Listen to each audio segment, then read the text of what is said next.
Test two.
Welcome to the regularly scheduled July 20th Valley View School Board meeting. I would ask everybody rise and join us in the Pledge of Allegiance, being led by Member Zach. Pledge allegiance to the flag of the United States of America and to the republic for which it stands, one nation, under God, indivisible, with liberty and justice for all. Madam Clerk, could you please take the roll? Member Campbell, Member Gilbo, Present. Member Perro, Here. Secretary Sikora, Here. Vice President Zach, Here. President Quigley. Present. We don't have a closed session agenda.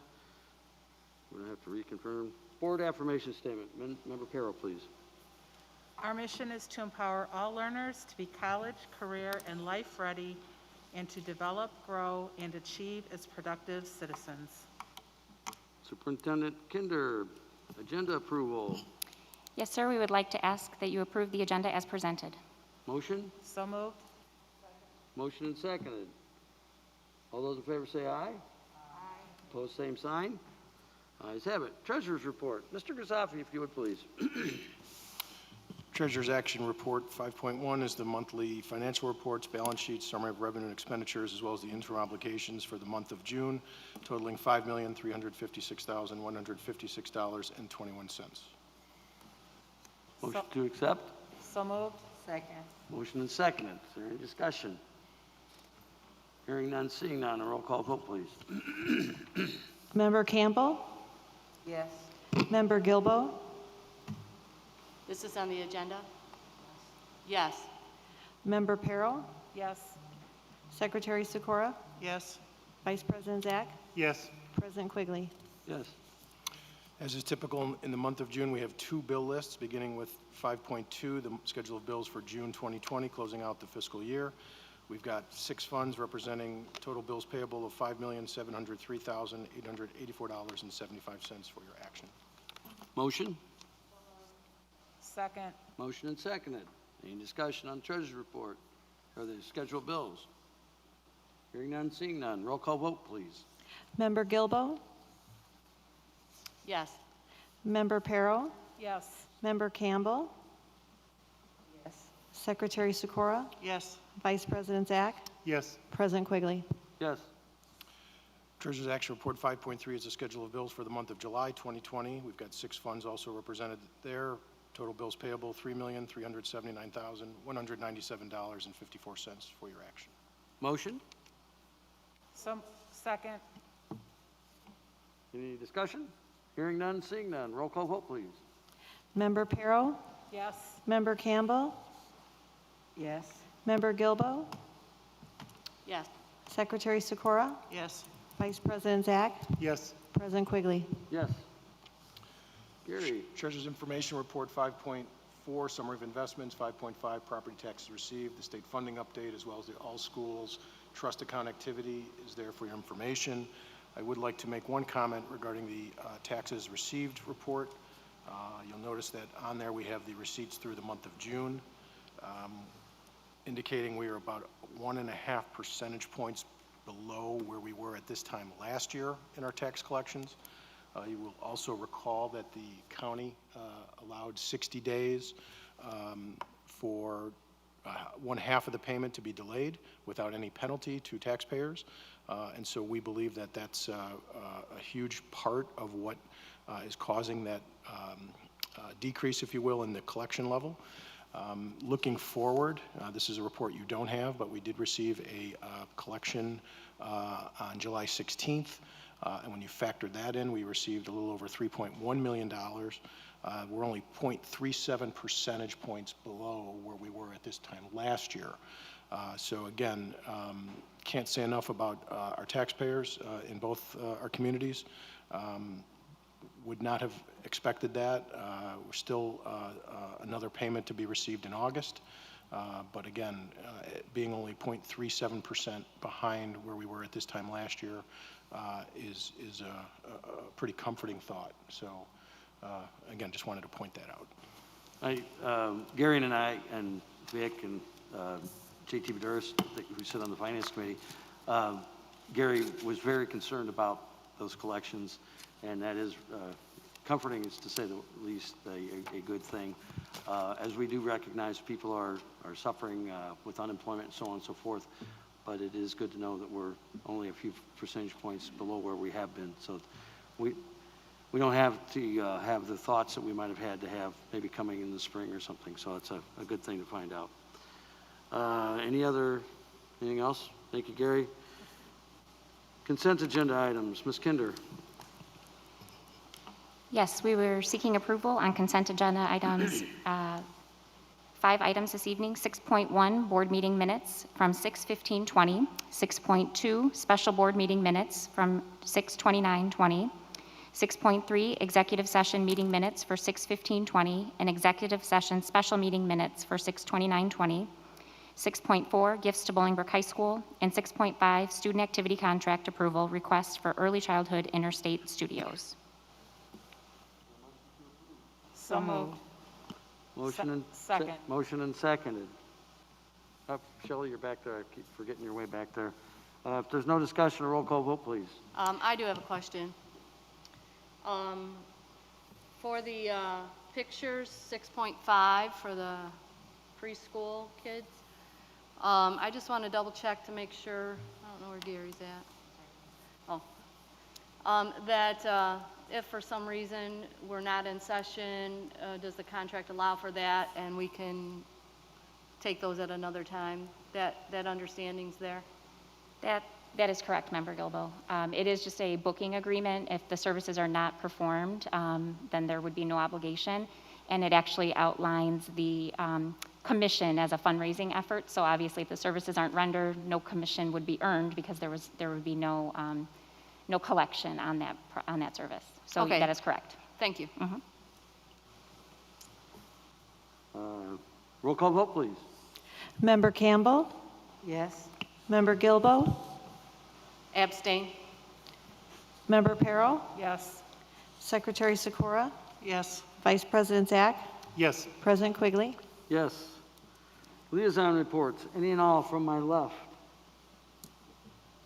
Any and all from my right? No board liaison reports tonight. I will make a comment about the committee that has been meeting, and I'll make further comments about it later. But I just want to commend Secretary Sikora and Vice President Zach on their efforts working with all the staff and on this reopening concept, what we're doing. And there has been a great deal of time put in by them, either online, on phone calls, Zoom meetings, what have you, and I just think it should be recognized, and thank you guys. I'm sure that there's probably a question or two that they didn't come up with, but I'm thinking that they probably fielded several hundred different concepts and ideas with everybody's interests in mind. So that being said, we'll delve into that later in the agenda, but I just want to commend you guys and thank you again for your efforts. So. Audience participation. Is there anybody in the audience who wishes to address the board this evening? Hearing none, seeing none. Oh, please come down, sir. State your name. Yep.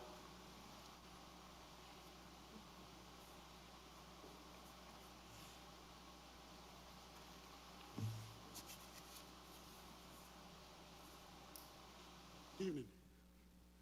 I'm Glenn Irvin. I'm a parent in the district, a fellow citizen and community member. I thought you were going to have audience participate at the end. So is there going to be another chance to discuss or only this time? There's one more time. Okay. Well, I'll bring up one point then right now. Over the last year or so, I've been reviewing a lot of the statistics that are in the Illinois report card, all of the various documents that you guys are sending out, and I'd like to make a request to see what may be changed in the upcoming strategic plan. So I note that the strategic plan is from 2016 to 2020, which means you guys are probably in the process of developing the next one. What I noted in the strategic plan, at least what I see and been able to find publicly, to me it doesn't have any teeth. I don't see something that is looking at specifically the gaps that this community this district has, especially at the high school level, which is the critical point. That's the culmination of all the work that everybody puts in.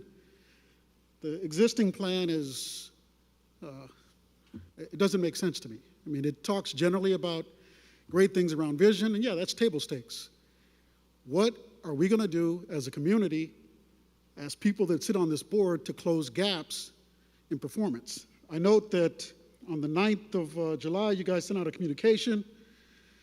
This communication listed a number of accolades which the district has,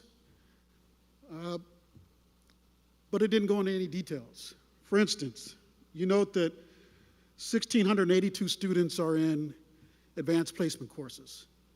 However, when you look at the numbers at the high school level, we're only passing about 50 to 55%. It's a clear opportunity to improve. We've got 73% of teachers that have master's degrees, but we're below state proficiency in ELA and math. Why is that not translating? Where's the strategic plan going forward that's going to close these gaps? So just to be brief, because there's a number of points here, but I'd like to ask that you guys make an opportunity for community members to participate in the strategic plan, one, and then two, actually have some measurable goals against gaps that are out there in the known sphere of understanding for the school at high school levels. We will be doing that, and we will be working on a strategic plan, and it will involve public involvement. So I would strongly encourage you to stay in touch with the superintendent's office if you want to participate in a direct way or even on a cursory way, but please do that and get your information to. Great, and then may I just get one other clarification, please? You guys are working on it. Why didn't the 2016 to 2020 plan have measurable goals that were communicated to the public that are against specific issues that we know are deficiencies? That is an area that we, with the transition, this is my first year's appointment as superintendent, and so with the transition, that is an area that we have those goals internally. We had not done a good job of communicating them externally, as well as the progress in terms of like a district scorecard that the community could very easily access and monitor. And that's a commitment that I'm making to our community so that you can monitor the progress and it is measurable. And you can see how that changes over time and you can see the progress. So the process obviously was slightly altered due to the school closure in March. And so we are finding out how to best navigate that. Obviously the fall reopening is the primary priority at this time. Understood. However, it is my number one goal beyond that, ensuring that our students are healthy and safe and our staff are healthy and safe, and then we look forward to how do we continue the progress of our district. Excellent. And so community involvement will be key from the revisioning all the way through the defining the priorities, as well as those measurable pieces that will be very public, and we will bring greater transparency to that. Great, since you're talking about transparency, it's excellent to hear. Can you guys then, at this beginning of the process, after we get everybody back in whatever format of school that we're going to go to, can you make that last set of data available? Like what you said, you noted that there were internal goals that weren't communicated. Can you guys now communicate them and just show what the progress has been? We certainly can. There's been a lot of complicating factors with that. For example, many of those goals are measured by state assessments in terms of like an academic area, for example, an academic goal. Well, we did not have state assessments administered this spring due to the school closure. So we really have to think how we will continue to measure and monitor with internal measures. Our internal assessment system was also changed dramatically because of the school closure. So in a normal sense, those would be present. We don't have that updated this year because the tests were not administered. So now we have to find new ways to continue to measure our progress and at the same time, meet those primary priorities of supporting students, connecting with students, supporting their continued growth and learning, and of course, their social emotional well-being. All right, but so we don't have this year understood, but the last 5 years or so, you should be able to share that information so we can see what were the type of metrics that were put out, and then what was the progress, and then also inform us going forward. Absolutely, and I welcome you to contact my office. I'd be happy to sit down and have a conversation with you, and then you can give us input in terms of that community engagement aspect. as well as the communication and transparency aspect, because that is something that we are committed to. Okay, thank you very much. Thank you. Can I ask what your name was again? Hey. Thank you very much. Thank you. Action reports. Ms. White, your first big time on the mic. For those of you who don't know, this is our new Assistant Superintendent, Nita White. This is her first meeting in the chair. She was here to introduce herself. We look forward to great things from you, and the table is yours. Hope I can work this microphone. I think I got it, so, all right. Good evening, board members, and I'm here tonight to present the amended draft calendar for 2021 school year, and it's being proposed for approval and adoption. And there are many reasons for this change. Due to the continuous changes with COVID-19, we believe it's most prudent to provide a buffer for the planning and transition for students and staff as we plan for on-site and remote instruction upon returning to school. Another reason is we'd like to allow for additional time for solidifying health protocols and monitor public health data. This change would also allow our district to be more closely aligned with some of our start date of our nearby districts. And then lastly, ISB has declared that no school or institute day can occur on November 3rd due to the elections. Therefore, the parent-teacher conferences that were scheduled for that day must be omitted from the calendar. So for these reasons, we've proposed this draft change. Under normal circumstances, of course, the calendar committee, which consists of various stakeholders, would have assisted in developing the calendar. However, we've worked with the union leadership to change these dates and trust that a joint communication will suffice given the established needs for the fall reopening. Thank you. Are there any Any questions? questions? Oh, we need a motion. No, yes, we need a motion, then I have a statement. So moved. Second. Motion and seconded. Any All right. questions? Oh, my question is to Ms. White, if she would not use acronyms, everybody knows me very well. You said ISB, everybody don't know what those acronyms stand for, so everyone that use the acronym will be looking for me to stop them, so I don't want to be any different towards you. Sure, absolutely. So ISB stands for Illinois State Board of Education, and I thank you for that. Thank you. We have a motion and we have a second. I just wanted to Further make a discussion? comment, if you don't mind. I think that it'll probably be very beneficial to a lot of people that we did delay the start. And I think it's going to help a lot of people have better planning, and I think that it's going to work out well that we do that. Thank you. Thank you. If there's no further comments, roll call vote would be in order. Madam Member Clerk? Gilbo, Yes. Member Perro, Yes. Member Campbell, Yes. Secretary Sikora, Yes. Vice President Zach, Yes. and President Quigley. Yes. Mr. Gazafi? Excuse me, Who's Admit- up? I'm sorry. President Quigley, we skipped 9.1, Oh, action report. we did. I'm sorry. My bad. Action report item, board policies. Ms. Yes, Kinder, if that you is would, please. 9.1. There are 4 board policies presented for approval this evening. They were presented at the last board meeting for first read. These changes reflect the Illinois Association of School Press Policy Service recommendations due to changes in various state and federal laws. They have also been reviewed by the board's legal counsel. The policies are operational services, 4170, safety, 4175, convicted child sex offender screening and notifications. And under the category of students, there's 2 policies, 7240, conduct code for participants in extracurricular activities, and 730, student assignment. Is there a motion? So moved. Second. Motion and seconded. Is there any discussion? I do have a little bit. For 4.175, which is students, nope. Yeah, the child sex offender.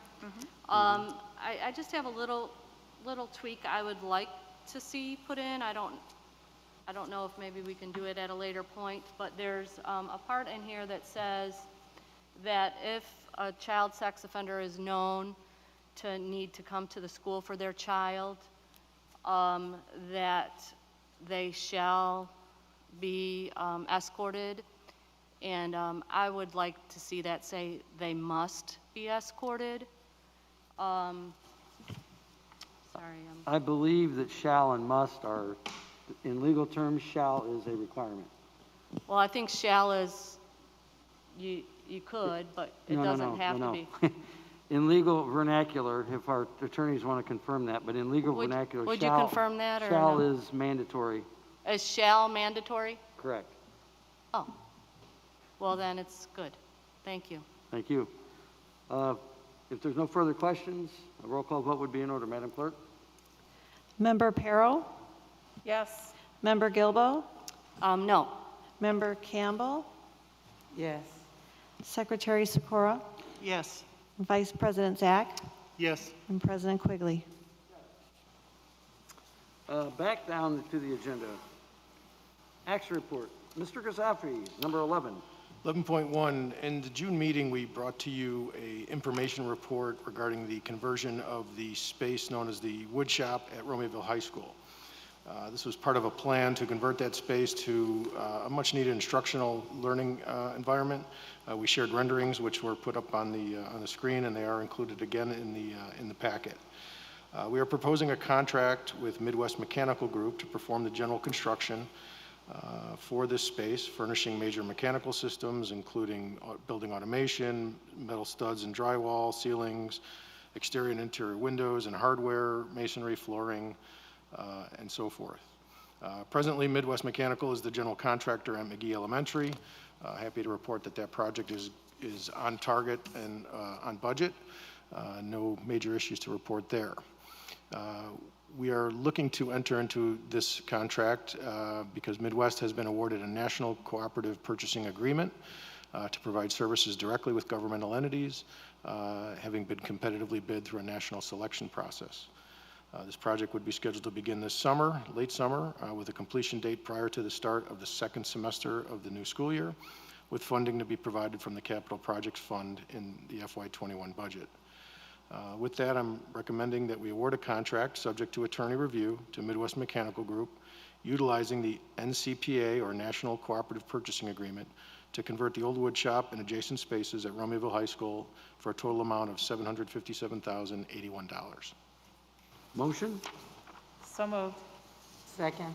Motion and seconded. Any discussion? I do have a few things. For this, I know that's a lot of money, $750,000, and I think with the situation that we're in, with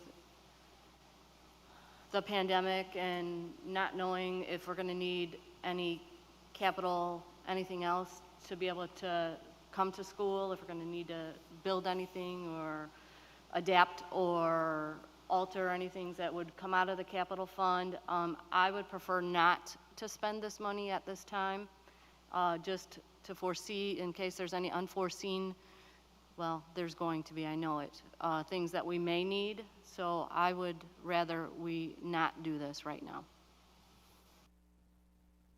Any other comments? Hearing none, seeing none. Roll call vote, please. Member Campbell, Yes. Member Perro, Yes. Member Gilbo, No. Secretary Sikora, Yes. Vice President Zach, Yes. President Quigley. Yes. Personnel, Ms. Nash, we got musical chair going over there. Good evening. Action Report 12.1 is our consolidated action report for certified and classified personnel. This evening, we're seeking your approval for 44 items for certified personnel, 19 items for classified personnel, and 3 items for certified administrative personnel. Motion? So moved. Second. Motion and seconded. Is there any discussion? Hearing none, seeing none. Roll call vote, please. Member Campbell, Yes. Member Gilbo, Yes. Member Perro, Yes. Secretary Sikora, Yes. Vice President Zach, Yes. President Quigley. Yes. Action item 13.1, life safety proposal. Mr. Gazafi.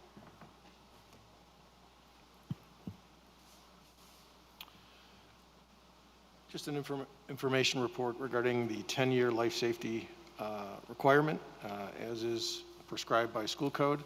All school districts are required to have their districts surveyed by a licensed architect or engineer every 10 years.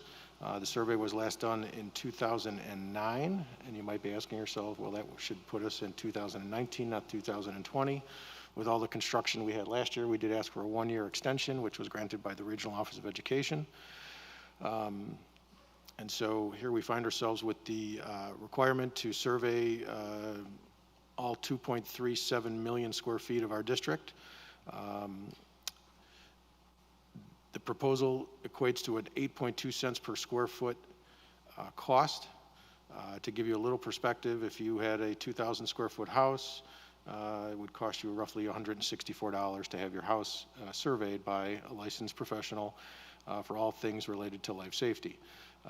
Typically, this survey would outline items that are classified as in one of three ways: an urgent requirement to be addressed, required by school code, or recommended, meaning not necessary to be done, but it is recommended due to best practice.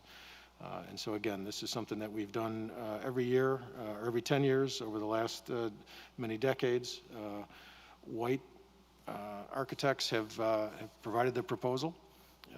We feel it is certainly in line with what is the norm. Typically, it's pricing is done on a sliding scale, depending on the square footage of your district.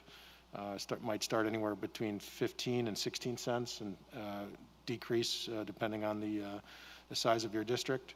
I think in the district our size, I think 9 cents would probably be something more the norm, but being with our longstanding relationship, they are providing a 8.2 cents per square foot pricing. So again, we feel comfortable. They've done a lot of our asbestos assessment work.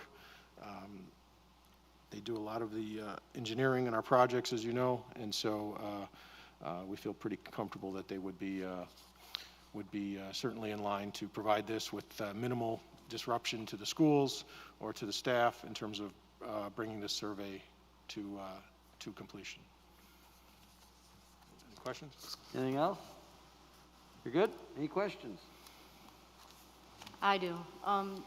Did we get any other bids besides White? No. White, again, has been our architect of record.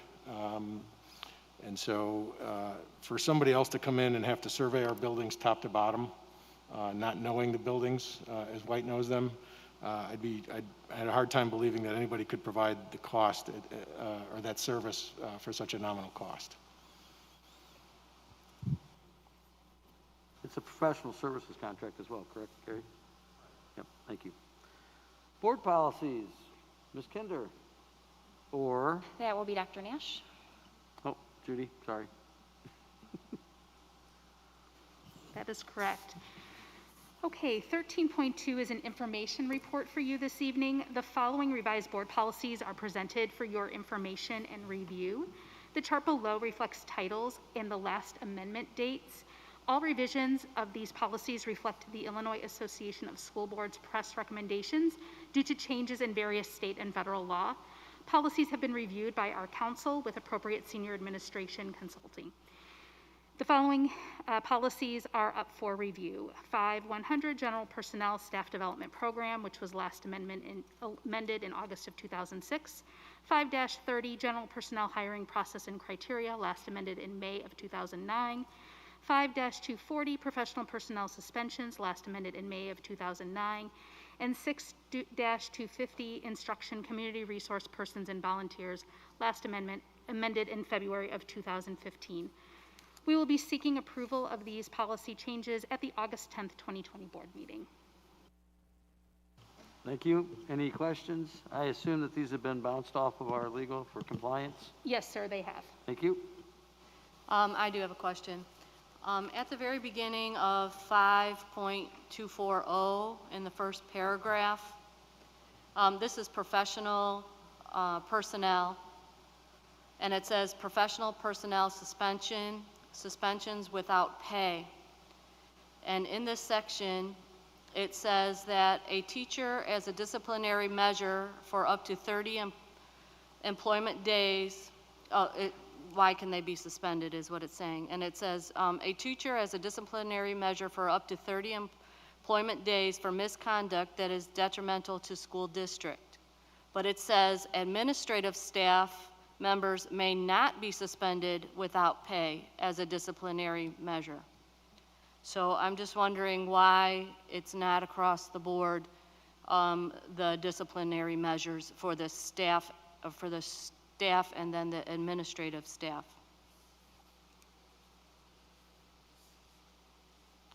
And maybe we can look into that.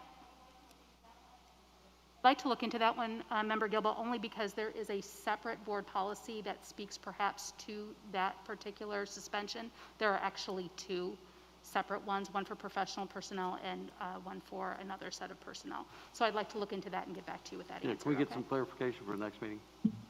Thank you. Okay, it's a little hard to understand, but you're saying you're going to look into it? Okay, that sounds good. Hang on one second.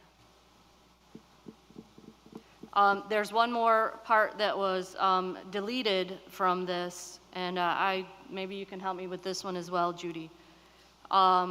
This is suspension with pay, and in the past, it said no suspension with pay shall exceed 10 school or working days in length unless authorized differently by the Board of Education or superintendent.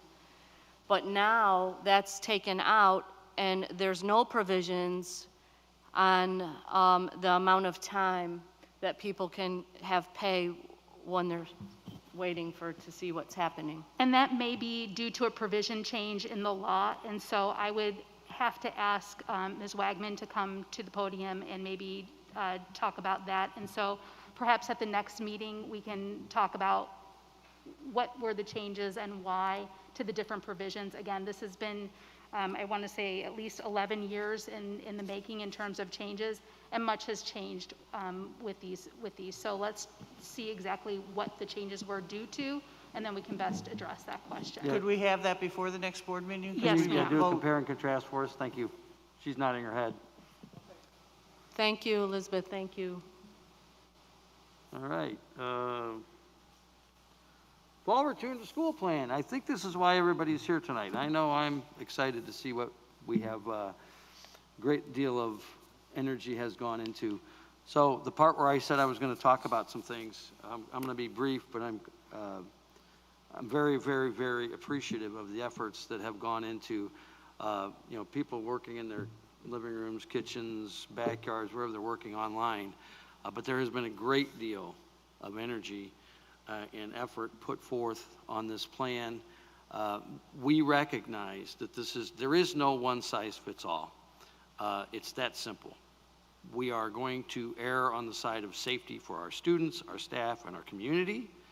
We're going to follow best practices from the CDC, the Illinois Department of Public Health, the Illinois State Board of Education, our community norms. We recognize, and the group that sat through this recognizes the diversity in our community, and that doesn't just mean racial diversity. It means economic diversity. It means two moms or two mom and dad both working in households with kids under the age of 5 or 5 to 12, and latchkey kids and high school kids that maybe don't have the same economic situation as others. We are going to do what we think is best. We are taking information from folks. We have compared and contrasted to other districts all over the place. There have been countless phone calls. I've been on the phone to Rachel probably 20 times in the last 2 or 3 weeks. What are your thoughts on this? What are your thoughts on that? Member Zach sitting next to me, he and I have shared emails and text messages, mostly text messages and phone calls. We're trying to do this, we're trying to do that. What do you think? Again, safety first. Education is a huge part of this, obviously. That's why we're here. But we also need to make sure that we're not sending kids to school to get sick, and we're not sending staff to school to get sick, and we're not sending kids home to make families sick, and same with staff. I can only say for myself, I have a son who's in high school. I will tell you, if the whole district was sitting here in an auditorium of 19,000 students and families, I would say At some point, you have to make decisions based on your personal situation. I am not aware of what your personal situation is, only you are aware. We are trying to make accommodations for all of that. Again, there are people who will, in the business, who will tell you the best place for kids, especially some kids, is in school as long as they possibly can be in school.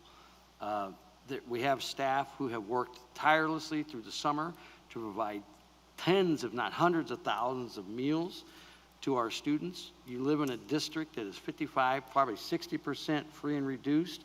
That means you're 61. economically challenged at home. We, as I said earlier, we recognize our ethnic the way that this virus has impacted certain ethnic communities over others. We're very aware of that.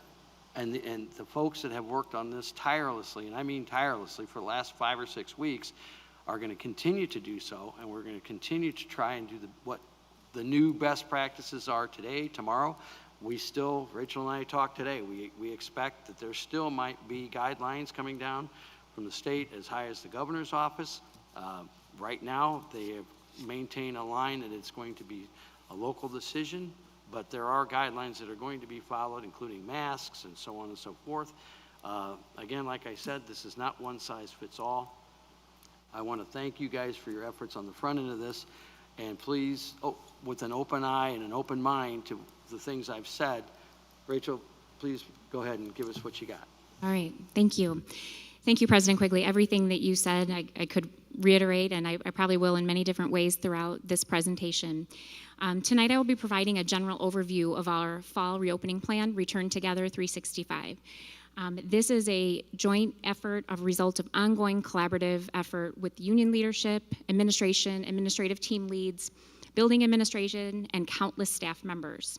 They've worked very closely in listening to the input from all stakeholders in our community, from parents to students and staff. And they've spent countless hours doing so. They've invested much time, effort, heart, and energy of considering what is in the best interest of health and safety of our staff and our students, and also our families. None of these decisions are taken lightly, and I assure you that we are continually considering this as we are as parents, as we are as educators, as we are as school staff. We have invested a great deal of time into coming to this recommendation for how we proceed with fall opening, and I can tell you that, like everything, it's subject to change. We've worked closely with our union leadership. Our union president, Renee Calabrese, is not only a first grade teacher thinking about returning to the fall with her students, she's also a full-time advocate, leader, and partner in this effort to support our staff and our students in Valley View. We're very grateful for the partnership with Renee and the entire membership. I want to thank the Board of Education, Vice President Zach, Secretary Sikora. They've been very much integrated into the team lead planning on a weekly basis, and it is they're quite exhausting meetings because they can kind of go on, and they've been there with us throughout, and all of the rest of the board as well. I would also like to thank the entire Valley View community, the voice that you've provided, the ongoing patience and partnership as we work through this is extremely appreciated. I think that is the one constant that we have right now with so much unpredictability in the world, is that we continue to try to be the calm and caring place for our children. And so this has definitely been an exhaustive effort, but we're staying the course with planning so that we're prepared to meet the priority of health and safety, and at the same time consider what is best for our students, our families, and staff, ensure we're doing everything possible to serve our learners, whether that's virtually or in person. We've used the official guidance that's come from the Illinois State Board of Education, the Illinois Department of Public Health, and other organizations such as the CDC, Centers for Disease Control, and we continue to refine and adjust based on voice and based on input. Almost nothing in this world is predictable right now, and the routines that have long brought us comfort and our kids' comfort have been altered or nearly erased for 5 months. That's a significant impact to everyone, as parents and professionals and kids.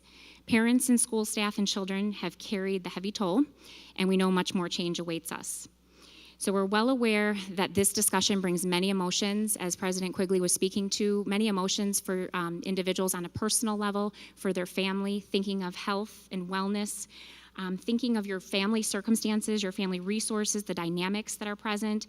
And we know that this is causing all of us to have to make very difficult decisions. We know many of our families and our staff and their families are dealing with the very real realities in the world right now with financial, employment, childcare, medical, and basic needs as well.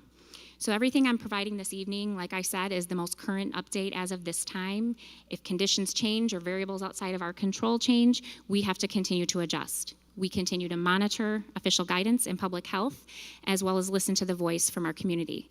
So just some words that will continue to be said throughout this is health and safety as a priority, learning and support, and of course, flexibility and adaptability. The fall reopening plan goals are really centered around ensuring a safe and secure learning working conditions for staff and students, like I said, in accordance with official guidance. We are aiming to develop and implement a plan that is responsive to changing conditions and flexibly meet the learning and support needs of every learner. And I want to stress that every learner piece, because the issue of equity is not just a mantra or a core value that we put on a piece of paper. We are deeply concerned about meeting the needs of every learner and meeting needs of learners who have a greater need or families who have greater needs. And so we are also concerned about how the pandemic is impacting our families. And so those are things that weigh heavy on our mind. And when we consider every learner, we are very much centered with a lens of equity as we are planning. So tonight I want to provide you with a general overview of the recommendations for fall, as well as discuss questions and concerns. And there are many. And I cannot tell you that we have all of the answers to a detailed level perfectly planned. I don't think a school district in the nation does right now, but we're working on it and we're on that path. So as you know, we're in phase 4 in the state of Illinois of the Restore Illinois plan. This provides certain limits for us. It also allows us to come back to on-site instruction. Some of the basics that we're well aware of: 50 people in a space, face coverings required when physical distance cannot be maintained, physical distancing as the norm, school and childcare may reopen. At any given time, as we continue to watch the health metrics, as does the governor and the Illinois Department of Public Health, we may move on this spectrum of the phases. And so that's another reason that we have to continue to be prepared and adapt. The Illinois State Board of Education issued guidance, again, outlining under what parameters that schools should reopen, but strongly encouraging on-site instruction where possible and where it could be done safely. In addition to face coverings and distancing, there is a requirement for self-certification or symptom screening, an increase in cleaning and disinfection, and we must prepare for the possibility of return to remote instruction. I think remote instruction is going to be a part of our future, a part of our world for the foreseeable future. Whether it's in small increments or it's on a large scale, it's something that we have to continue to adjust and adapt to.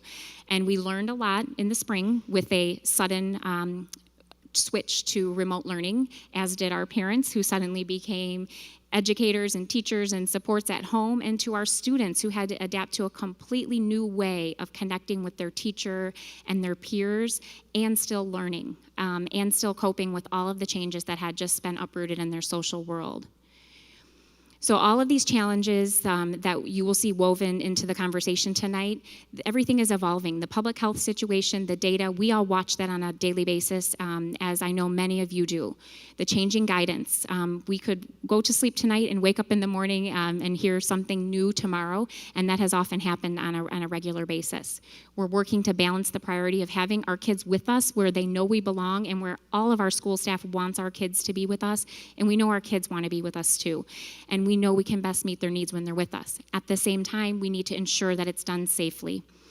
And we know that the struggle is real for families and staff to continue to adapt when so much is unknown. This is unprecedented in the sense that we are operating with a plan that could change at the minute. Typically, you would come and you would be very clear in what was going to happen, step 1, 2, and 3, and that's just not how we're operating. In times of crisis or emergency planning, that leadership and planning looks very different, and that's exactly what we're dealing with, and we're in that for the long haul, unfortunately, because there's so much out of our control. So fluidity is key in our plans as we transition. As I mentioned, this balance is huge. So as much as we want all of our kids back with us, we've labored over the fact of could we meet those health and safety requirements given the numbers in the school buildings, given the size of the classrooms, given the age of the learners, the developmental appropriateness, and we've weighed that very heavily with our planning teams who have been focused on each level throughout the school district, from pre-K all the way up through STEP, which is our post-secondary transition program. I look at this visual as a way to think about where we are. And right now we're centered in the middle where that pillar icon is. And right now we've been centered by going direct up above or straight ahead. On-site learning with a remote learning option for the simple fact that we cannot meet the health and safety requirements by having all of our students back on site and all of our staff back on site at once. At any given time, we may have to take a left turn and go down that remote pathway. So our teams have been working very diligently at saying, how do we improve remote learning? How do we plan for on-site learning? And how do we also have an option of remote built into that for those learners who are unable to return with us? That right pathway, on-site learning for all, is something that is not in our near future. So that is something that it's a tough pill to swallow, but we have to come to terms with that as we continue to adapt. So we've been, since March, and like I said, it's been 5 long months. In May, we got feedback from staff and students and parents about remote learning, and I'll speak to that in a moment. We began our planning effort. Guidance had emerged. Additional guidance from the state level had emerged. We checked in with families. We've gotten suggestions and questions and concerns from staff. We've held staff webinar, and now we are here this evening. When we talk about remote learning, I'm putting this point in here now because remote learning is going to be a part of our reality in some shape or form. We have given all of that feedback to the teams, and teams have looked at what did families and students think worked well and what did not work so well. What do we have to improve? And the same thing for staff. What worked well and what were things that did not work well and that we need to improve. And so those are things that are being taken into consideration in the planning effort. We checked in with families about returning to school and on-site in the fall to get a pulse for how they were feeling. And if instruction in person is offered, will your child attend school this fall under the required parameters of face coverings, increased hygiene, and distancing? And about 42.5% of our families said yes. Nearly 25% said no, and another 32.6% were unsure. So as you can see, there's a great range of how families are feeling. Some families are ready for their learners to come back full time, and others are greatly afraid or have other extenuating circumstances that would require them to keep their children at home. We also asked if options are available, what would be your preference for student instruction this fall? The largest response was hybrid, and that was at 38%, which means in-person and remote on a set schedule. That was followed by remote instruction only at 34%, and in-person instruction daily was at about 25%. And then we did have a small portion of our families who are saying that they are considering a different alternative because that best suits their family circumstances or their family needs. And so what this tells us is that even with an on-site option, or even with a hybrid option, we have to offer a remote option to our families. This presents considerable challenges of providing supports for that from a staffing and support perspective, but our teams at all levels are working on how to accomplish this, and I'm going to talk about that a little bit. So as Ms. White presented in her action report this evening, and thank you, board, for approving that, because I believe that this adjustment to the 2021 calendar, while not, doesn't give us months of time, it does provide an additional buffer for the planning effort. It does move our start date back a little bit when, in comparison, we were one of the first districts back, and so I'm pleased that we are moving our teacher return and staff return to August 20th. Student attendance will be August 26th for K through 12, and in September 2nd for our early childhood learners. And we also added additional institute days at the beginning of the year. And this, again, is to ensure that staff is prepared, whether we are serving students remotely or in person, that we have as much time as possible. And then in full transparency, the allowing time for solidifying health protocols and monitoring public data is a huge driver in bringing this decision to the board. A lot is changing on a daily basis, and at the current time, I would say that we are not seeing a positive trend in our region in terms of stability with the percentage of the positivity of the cases of COVID-19. So this is something that we need to continue to monitor.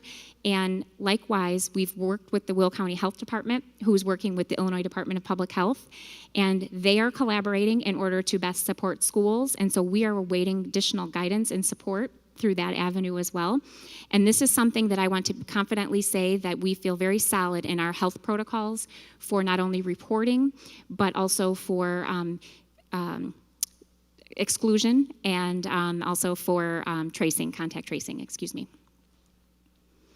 So I'm going to start by speaking about health and safety. We have a process in development for self-certification and screening process as is required, and we're working through some of the logistical challenges with that as well, and we will have the information clearly outlined on how this process will work for each level that we will communicate with families and staff in writing. And this is an important component for the monitoring on a daily basis of the health of our students and our staff. We are working on the safety measures and protocols. We are securing a cloth mask and face shield as an additional protective covering for building staff and students, and that is allowable with medical exemption when a face covering cannot be worn, or as an additional protection in close proximity, such as a guided reading group or delivering a service. We have provided more than 40,000 backup masks, disposable masks for students when they forget them, for on the bus or in schools. We are working on, obviously, our transportation, which I will speak of, and protocols. We have plans for signage and clearly posted signage at entrances and throughout pathways in the building that are reminding students and staff of the expectations, that are supporting social distancing, and reminding staff and students of the hygiene expectations, the mask expectations in terms of wearing a face covering, how we will proceed in the hallways to limit contact and movement and to support distancing, as well as the monitoring of symptoms. We have our very own maintenance, operations and maintenance department has developed modular plexiglass barriers that will be given to each building to use for high contact areas, for example, the front office or where service delivery could occur. We have provided other PPE that's personal protective equipment, including gloves and gowns, to stock our health office. There's very tight parameters that are recommended for our health personnel who will be interacting frequently with children. And we are working on the finalization of our protocols for reporting, exclusion, and contact tracing, as well as office visits for students who are just ill and well spaces as well. So we have an area where each building is working on identifying an area where students who are ill or who have symptoms would wait for their parents, as well as how the office staff will handle that. And so these are very detailed, and tonight I'm providing you a high-level overview, but these protocols will be clearly communicated as they are finalized so that staff and families are aware that they are in place and have confidence that this can support a return to on-site in the event that we are able to return. We have district-provided sanitization supplies in every classroom. That disinfectant spray, actually have one right down here, will be in every classroom along with paper towels. There will be protocol for sanitizing high-touch surfaces like desks in the classrooms, and our staff will understand and our students will understand what their responsibility is in ensuring that we are keeping our areas as clean as possible. Building and transportation cleaning will occur on a daily basis. We are bringing a recommendation to have an additional staff who is continually cleaning high contact surfaces throughout the school day in the buildings, and we know that that's a very effective mitigation strategy as well. Our HVAC team has increased fresh air intakes and filter changes, and we're also working on policies for reduced student traffic and then visitor protocols because, for example, that will also require screening, and we would prefer that that be on an appointment basis. So these will all be communicated in writing to staff and to students, but I wanted to give you an overview of the many things that are working in the background. And this is considering all of the guidance from the Centers for Disease Control, the Illinois Department of Public Health, as well as the American Academy of Pediatrics. And I think the bottom line is we are not able to completely eliminate risk, but we are able to, with many different strategies, mitigate risk and ensure that we reduce the risk of transmission as much as possible. So moving into the instructional framework, we have a recommendation for each level, and at early childhood, this is in-person instruction daily with scheduled out and remote Fridays. Elementary and middle and high, which I will speak to momentarily, involve a hybrid model, and STEP Campus also involves a hybrid model with alternating in-person instruction and a modified plan for community-based instruction. So at early childhood, and I have the faces of our dear students on the screen because I told the staff, these students, they may look differently through a computer screen or with their face covered by a mask, but they're still our kiddos and they're still there and they still need us. And that is what is important to me. So those little smiles that you see, they may be covered by a mask, but they're still waiting to come back to be together with us virtually or in person. And so those are our kiddos. Our early childhood team is recommending that we have in-person instruction daily, and they have their typical scheduled off Fridays, and they have a slower start to their school year as they normally do to allow for screening and virtual home and classroom visits. They would begin school on September 2nd, and then they would have remote Fridays alternated with that out Friday, which is a day when teachers work on planning and other aspects of serving our littlest learners. Each of these overviews will be followed up with the plan of what parents need to know specifically for that level. We've received a lot of questions from parents about their particular level, and we would be here for quite some time this evening if we went through that all. So please know that next level of detail will be the next step in communicating with our families and with our staff. Elementary schools, our team is recommending in-person instruction daily on an A-B alternating schedule. The team's original recommendation was to have on-site daily, and we would still like to work to this. However, after much thought and careful consideration, it was decided that we needed some time to transition our little ones, our K-5 learners, on site, and we needed to be able to help them adjust to the routines as well as have our staff adjust to the routines, and we wanted to be able to set them up for success. So we're looking at a transition period for the first quarter where it would be hybrid and alternating A-B rotation, and that would be assigned so parents would know that on what that would be predictably every week. And then we would reassess to see if we can safely bring all of our students back on site. That is what our elementary team wants, and we know that's what's best for our little ones. We also know the challenge that childcare will present for families, for our youngest learners when they're at home on that off day, as well as supporting remote learning. We've toiled for many hours considering how do you transition a kindergartner remotely or get them used to that, or a new student or students in special programs. And so the team is making considerations and recommendations for bridge support to help students transition, as well as looking at our special programs for 4-day on-site attendance. And we would be communicating that with our multi-need families and with our Stellar, our autism program families, and any others that would be offered that option. So of course, families will have the option to take this hybrid option or remote only, and that will be communicated as to what you can expect with each of those. As I said, we wanted to support a safe transition back to school. We wanted this for students and staff. We need time for our students to get used to the online learning platforms. We want to make sure that they all are comfortable with their technology, students and staff. We want them to learn their new routines in terms of face coverings and spacing, and then it also gives us time for additional cleaning and disinfecting on our remote day. We want to put toolkits and supplies not only in our classrooms in a safe way, but ensure that students have what they need for home for remote learning. And as I mentioned, self-contained special ed programs would be in attendance more on site. And that's an example of us listening to feedback and knowing that equity for our learners has to sometimes mean that services are different, because a lot of our learners remote learning is just not an option for them.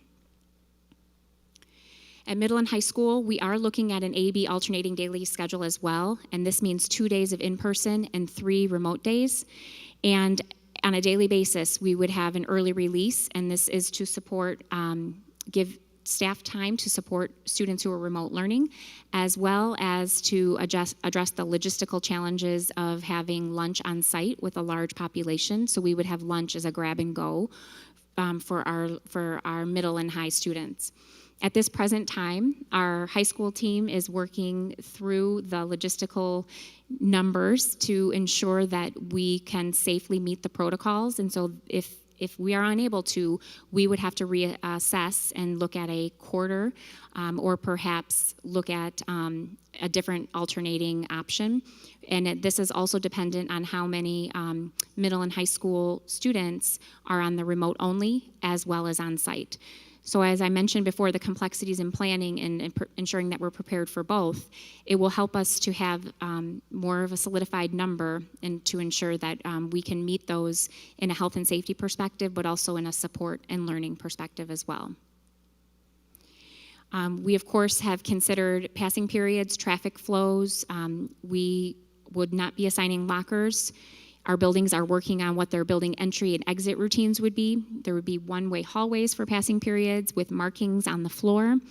There would be signage to support distancing and movement. We would have, like I mentioned, the nutrition services would be on a kiosk type grab and go.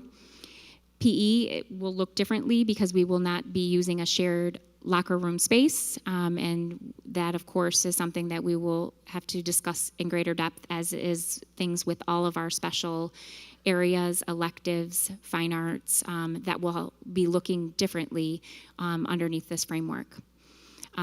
Self-contained special ed programs would be in attendance 4 days per week, like at elementary.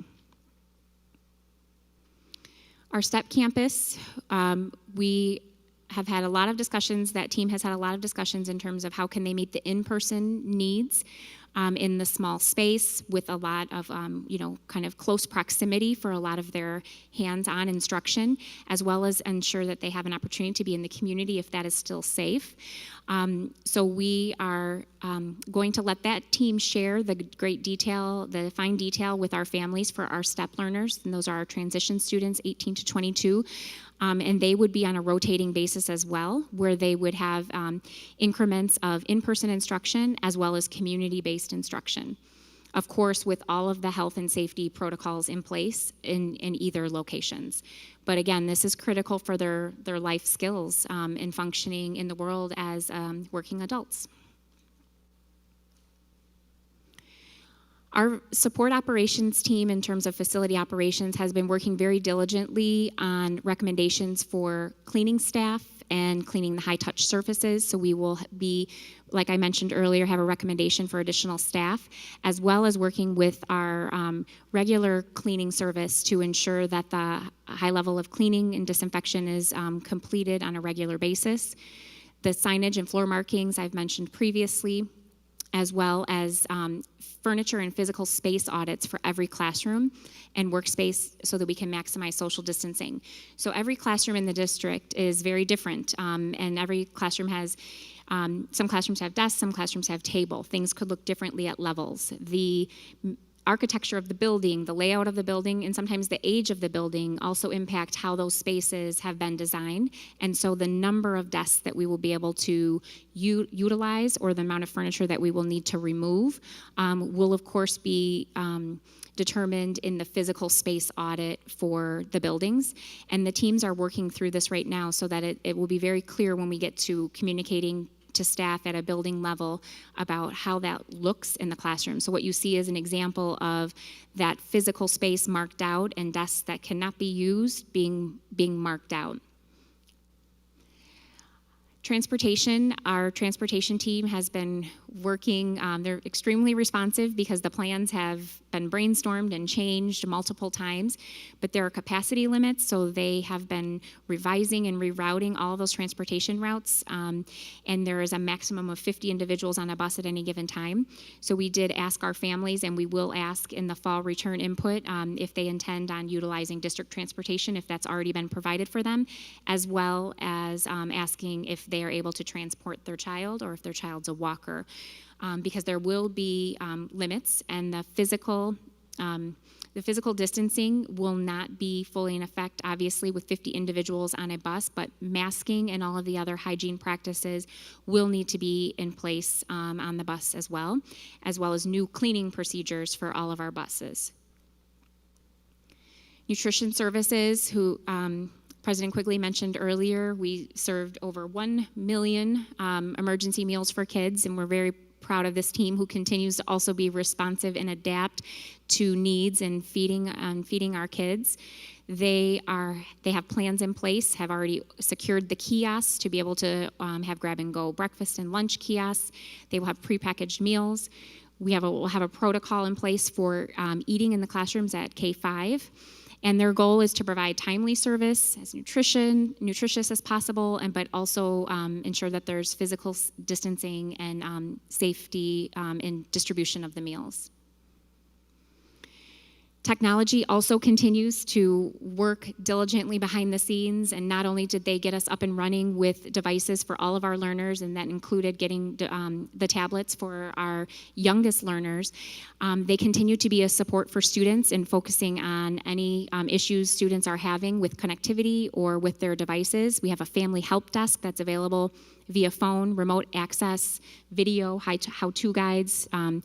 New students, transitioning students have been able to get support, and we want to ensure that every student has a device in their hands to support remote learning, whether we're hybrid or fully remote. Staff support as well. They continue to be available and ensuring our staff has what they need in terms of technology and accessibility.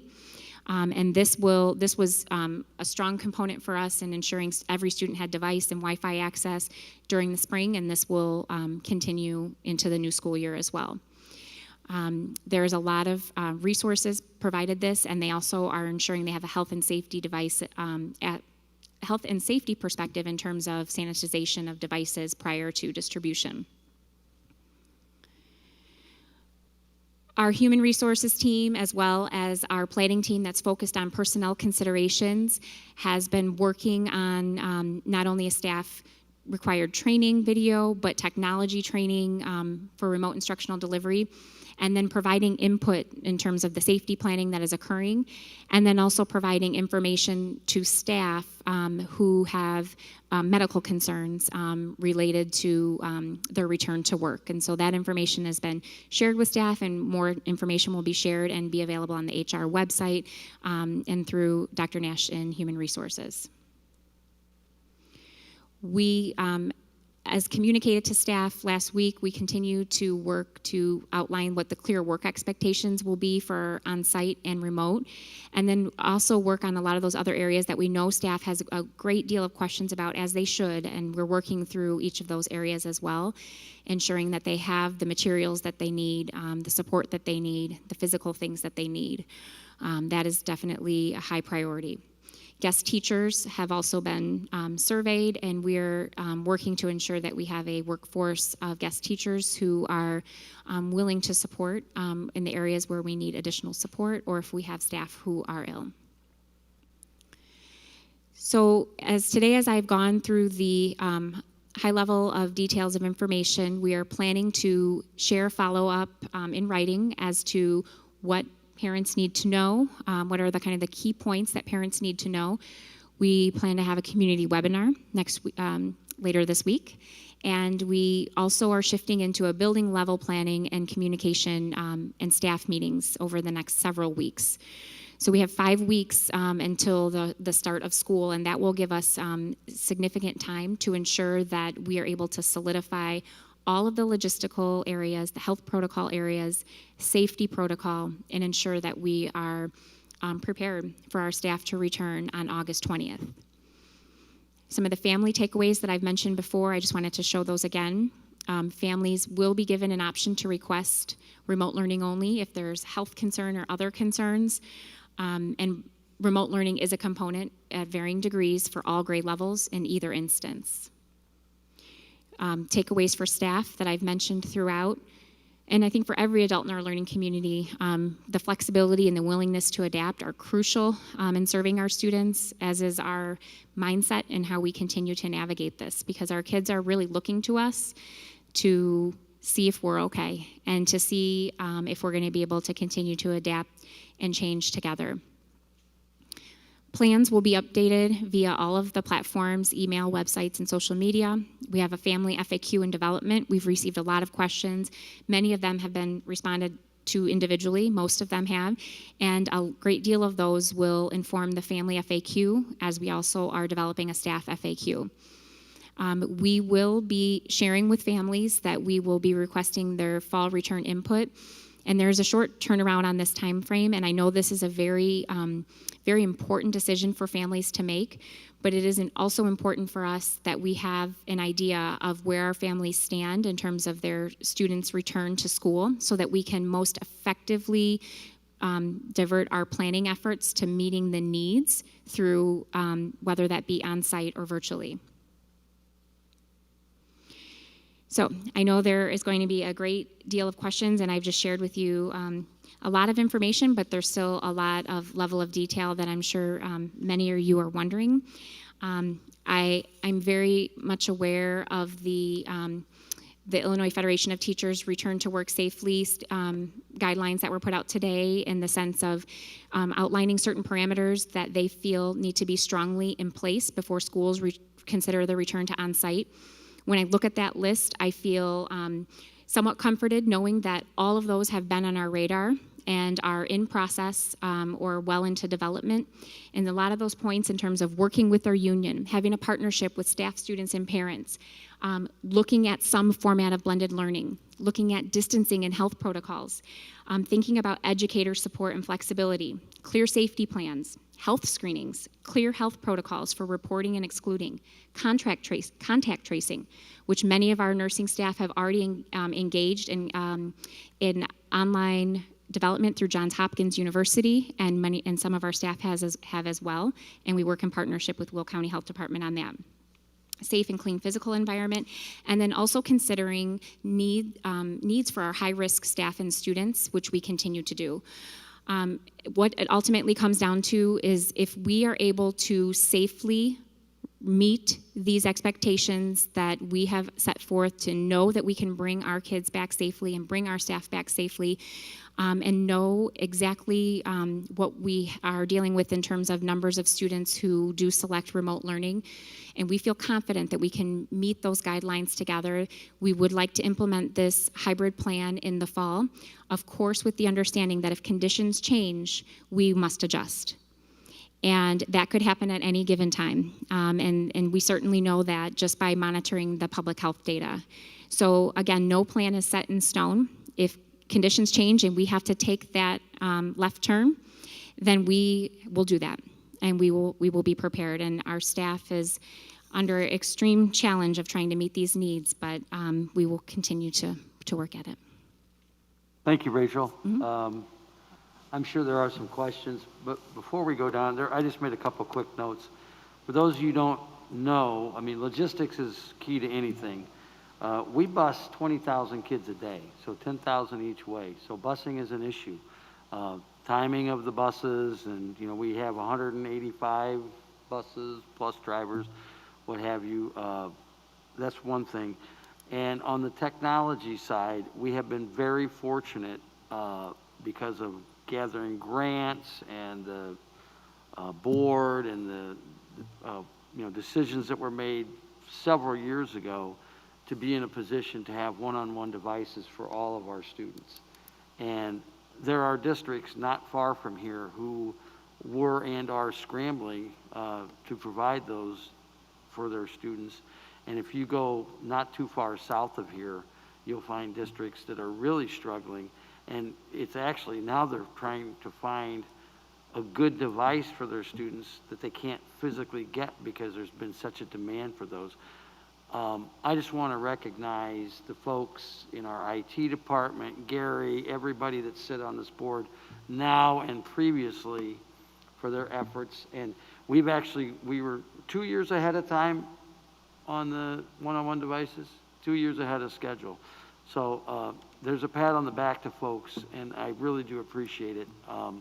And it has helped, because if we were scrambling around, remember, we're the 7th or 8th largest district in the state.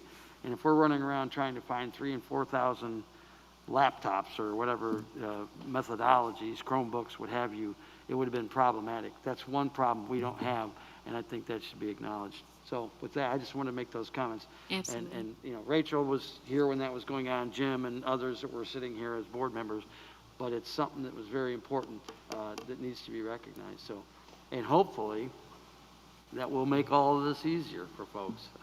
And Renee, I know you're sitting there. I want to acknowledge your assistance in all of this. And we all have moms, dads, kids, teachers, administrators, board members. We all have to adjust the way we do what we do. This is, in other words, bring your A game. Because for the next foreseeable 2, 3, 4, 6, 8 months, we need the A game. And hopefully they will find some way that the numbers will start to tank instead of going back and forth, and we'll be back to some normal operations. But in the meantime, we're just all going to have to be a little better than what we normally are. So that's my comments. Thank you. And this is a fantastic presentation. Thank you. Yeah. I want to say that actually Victor, Zach, member Zach, and myself are allowed to be on that board because we're not there doing the work. And there are many of you in the audience, if you would stand so we can give you a round of applause, who have been working on this tirelessly, administrators, teachers, people here at Central Administration. Please stand up. Jill, Adam, thank you.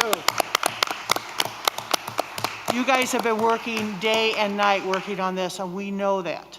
We're there on Tuesdays for 2.5, 3 hours to listen to you and maybe ask a few questions, but you're the ones out there working, and you've done an excellent job. Rachel was already standing, but I know she's at the head of it. So thank you so much for everything you've done this summer. I know you haven't had a summer, all right? So thank you so much. I have two things. One is a comment, and in the presentation towards the beginning when you talked about the family feedback, I think a very noticeable positive comment that the parents had was responsiveness of teachers during the last quarter of the school year.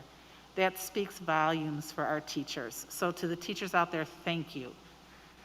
And then my next, just a clarification. Sure. On the elementary return, you say that they're going 4 days a week, but it's an A-B schedule. So how is it exactly?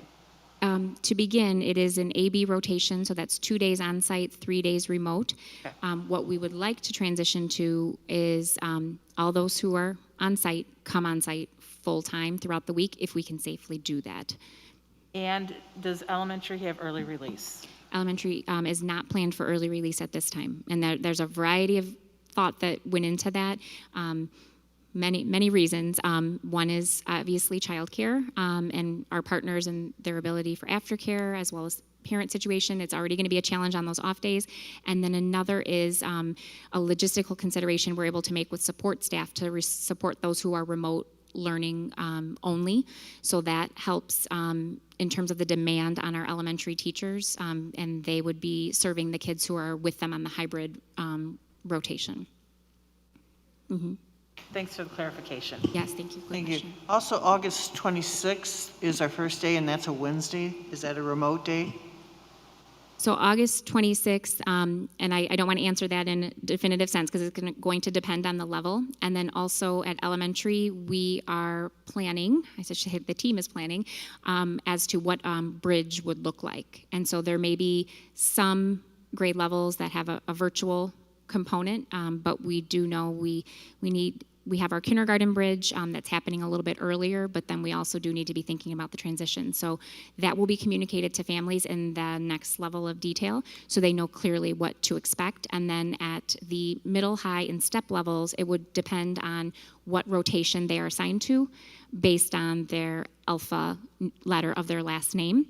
And I do want to also mention that we are working to assign that scheduling so that we could base it based on a family structure. So for the children in the household to be on that same rotation, for example, everyone with the last name that begins with A, B, and in that household would be on the A rotation. So it could at least minimize one aspect of juggling the challenges of having children in school or more than one child in school or more than one child at different levels, because the challenges are great, as every parent in America and around the world can tell you. It was no small feat. Okay, I have a couple questions. I know that, and Rachel, you've already said this, that there have been a lot of questions, and you're trying to get to them. I know that the board has gotten some questions, and I just want to make sure that all of the people's questions are getting answered, and that there's feedback to the community, to the staff, to everybody that's asking in a timely manner, if at all possible. And I know you guys are very busy doing a lot of things, but if we can make that a priority, that would be really nice, because there's a lot of people with a lot of concerns. We know that. Let's see. The next thing, this is an overview, which is an awesome start, but I know there's still so many details that need to be worked out. So again, I'm going to ask about the communication piece. If we could frequently update the community and the staff with where we are as much as possible, that would be great. I think it would quell a lot of the anxiety that some people are facing, and so they can make plans and be prepared. So if we could do that. I know you put out some dates of when some of these things are going to happen, and one of my big concerns is the August 14th is really close to the start date. You know what I mean? That's the building one where they're going to have all of the building. That was a range of dates, meaning from basically tomorrow all the way through August 14th, which is actually will continue. There will be building level planning going on, team level planning, and staff meetings. So it doesn't mean they will happen on August 14th. Right, right.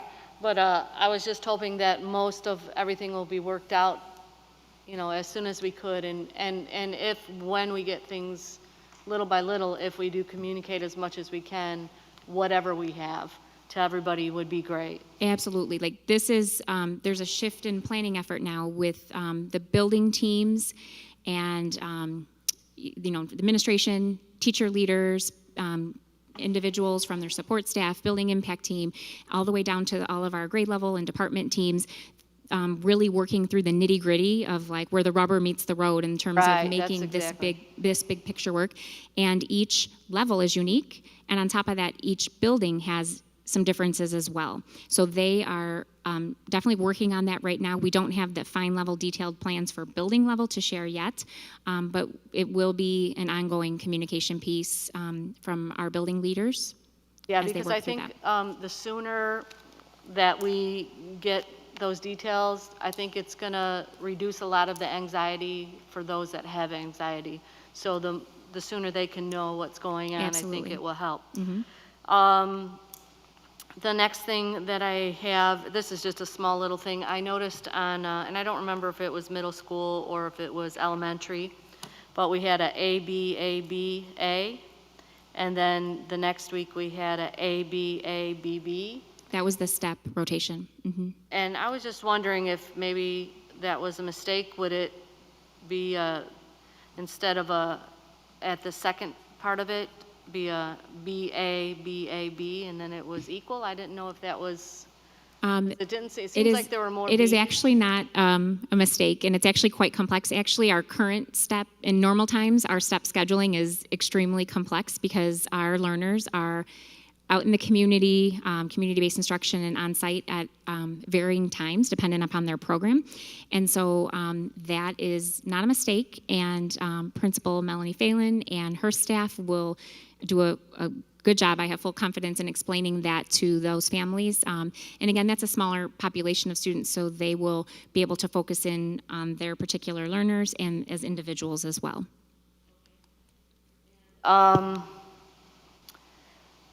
I guess my next big one, and this one's really important, I believe.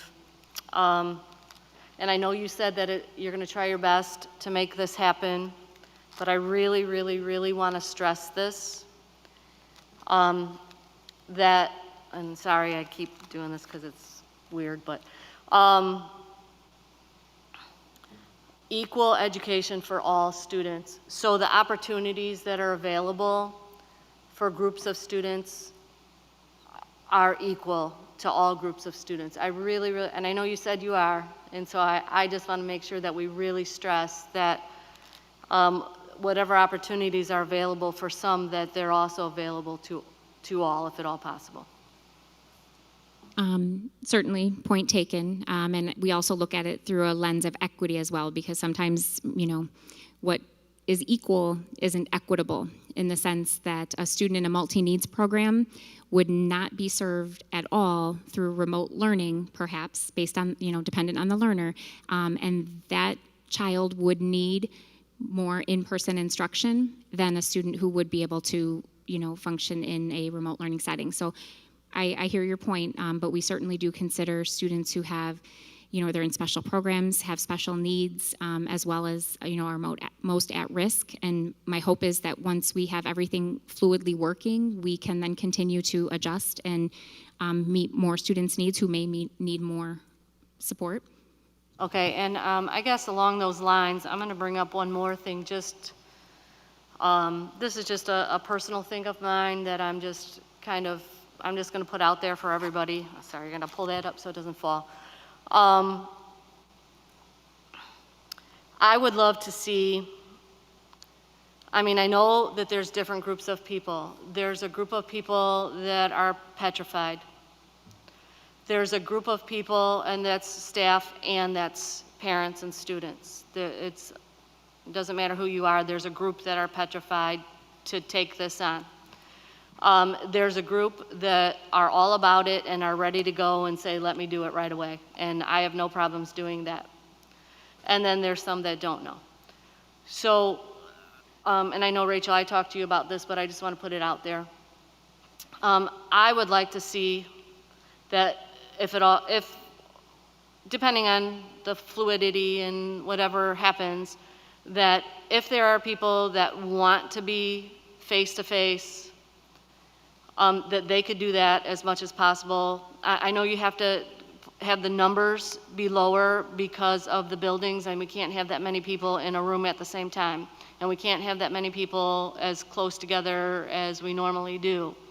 But if there's 40, I can't remember what % of people that are willing to do that, then I would like to see that those people get the chance to do that if we have to keep it to close to 50% of our kids. Mm-hmm. So if there is a group of people that really want to be face-to-face, and some that don't want to be, or some that it doesn't matter to them if they are, to let the people that really want to do that go ahead and do that.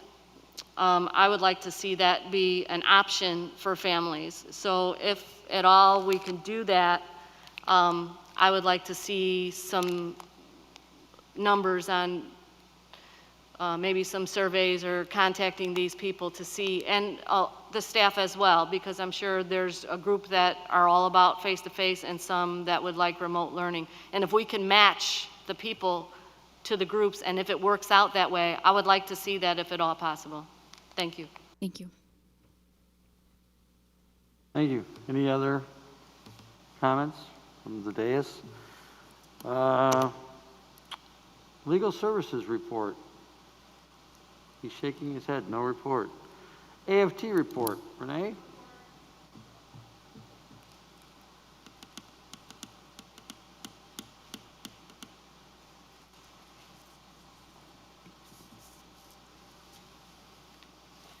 Good evening, Superintendent Kinder, senior leadership, and members of the board.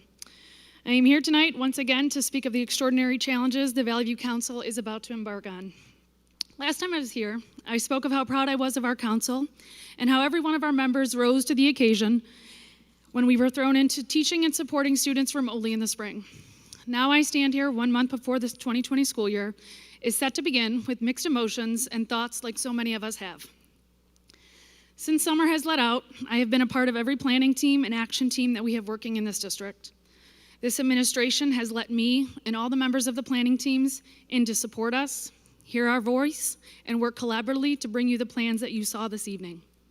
I would be remiss if I didn't first thank and foremost Superintendent Kinder, Dr. Nash, Mr. Grazafi, and Executive Directors Adam, Jill, and Mary.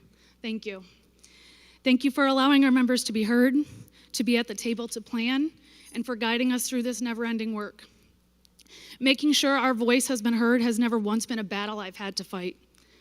We have at least 15 members on the high school planning team, 5 on the STEP campus team, 15 on the middle school planning team, 17 on the elementary planning team, 11 on the elementary focus group team, 9 on the James Mitchum Early Childhood Center planning team, 10 on the health and safety planning team, 7 on the focus group for for health and safety, 13 on Strategy 5 planning team, 7 on the focus plan team for Strategy 5. So with over 100 members of ours engaging in the work behind the scenes, from nurses to security to support staff and teachers, we've shown up and done the work to get us here. While I am extremely proud of the on-site, hybrid, and remote plans that have been created, I am extremely concerned for all of our students and staff. This pandemic isn't over, the virus isn't gone, and once again, our staff is being asked to do the unthinkable. Go back to school, figure out how much learning has been lost, do our best to catch up all of our students, close the achievement gap, keep kids 3 to 6 feet apart, make sure they're wearing their masks at all times, figure out how to support all the social and emotional trauma and stress they've been dealing with for the last 5 months, teach social distancing, proper hand washing, figure out how to incorporate hygiene breaks, breathing breaks, and keep them in a confined area all day long, how to clean their desks, how to clean their belongings, face shields, and materials. And did I mention teach? How this is all going to work and play out is beyond my wildest imagination. I know there is no way to plan for every detail for a safe return, but should what we have planned for be enough? Are we biting off more than we can chew? The answer to that is yes. With almost 1,000 active cases in Bolingbrook and over 600 in Romeyville, our school communities are amongst the highest cases in all of Will County to date. There is no possible way to stop or slow down this virus with us serving over 16,000 students, over 2,400 employees, and 22 facilities with in-person instruction. Outbreaks in our school are inevitable. It's not a matter of if, but when. Children aged 10 to 18 are just as likely to spread the virus as we are as adults. So why? Why are we willing to take those risks? This morning, our affiliates, the Illinois Federation of Teachers, came out with a strong stance, and that is for our schools to start remotely for the fall. And I am here to ask the same. So where does that leave us here in Valley View? While I feel like our hybrid plans meet just about all of the criteria, like Superintendent Kinder mentioned, there's some that we don't. Can you guarantee that all class sizes will be less than 15? Can you guarantee that all students can safely enter and leave a building, especially at the middle and high school level staggeredly, and get on the bus? Can you guarantee that if a building or classroom has to quarantine, that this won't continue time and time again? I am extremely concerned with our middle and high school staff even being able to manage half a population, support in-person teaching, remote instruction, and then support the instruction for students who choose to be remote only. I know you can't answer my questions now, and I know that this is just one big pool of what-ifs and possibilities, but I ask again, is it worth the risk? One thing I am confident in is that I know that every member of the Valley View Council wants nothing more than to start the school year with our students front and center. We want to greet them with smiles, high fives, and hugs galore. Not one of us wants to meet our class and students via Zoom or in a Google chat, but every one of us has an obligation to return home safe and sound to our families and loved ones, and our job shouldn't put us in jeopardy to do that. How our world went from teachers are so underappreciated, we should pay them double in the spring, to now get back in the classroom, watch these children so we can get back to work, and the economy can bounce back, even if it kills you, is quite breathtaking. That's a quote from a IFT member I saw. Not one of our members expects everything to be perfect, nor do I. But I do expect that we are able to come to work and feel safe in our workplace. I am counting on this administration and this Board of Education to continue to meet, to reevaluate the plans that you have been presented with tonight, because 1 month from now, 1 month will be here before we know it.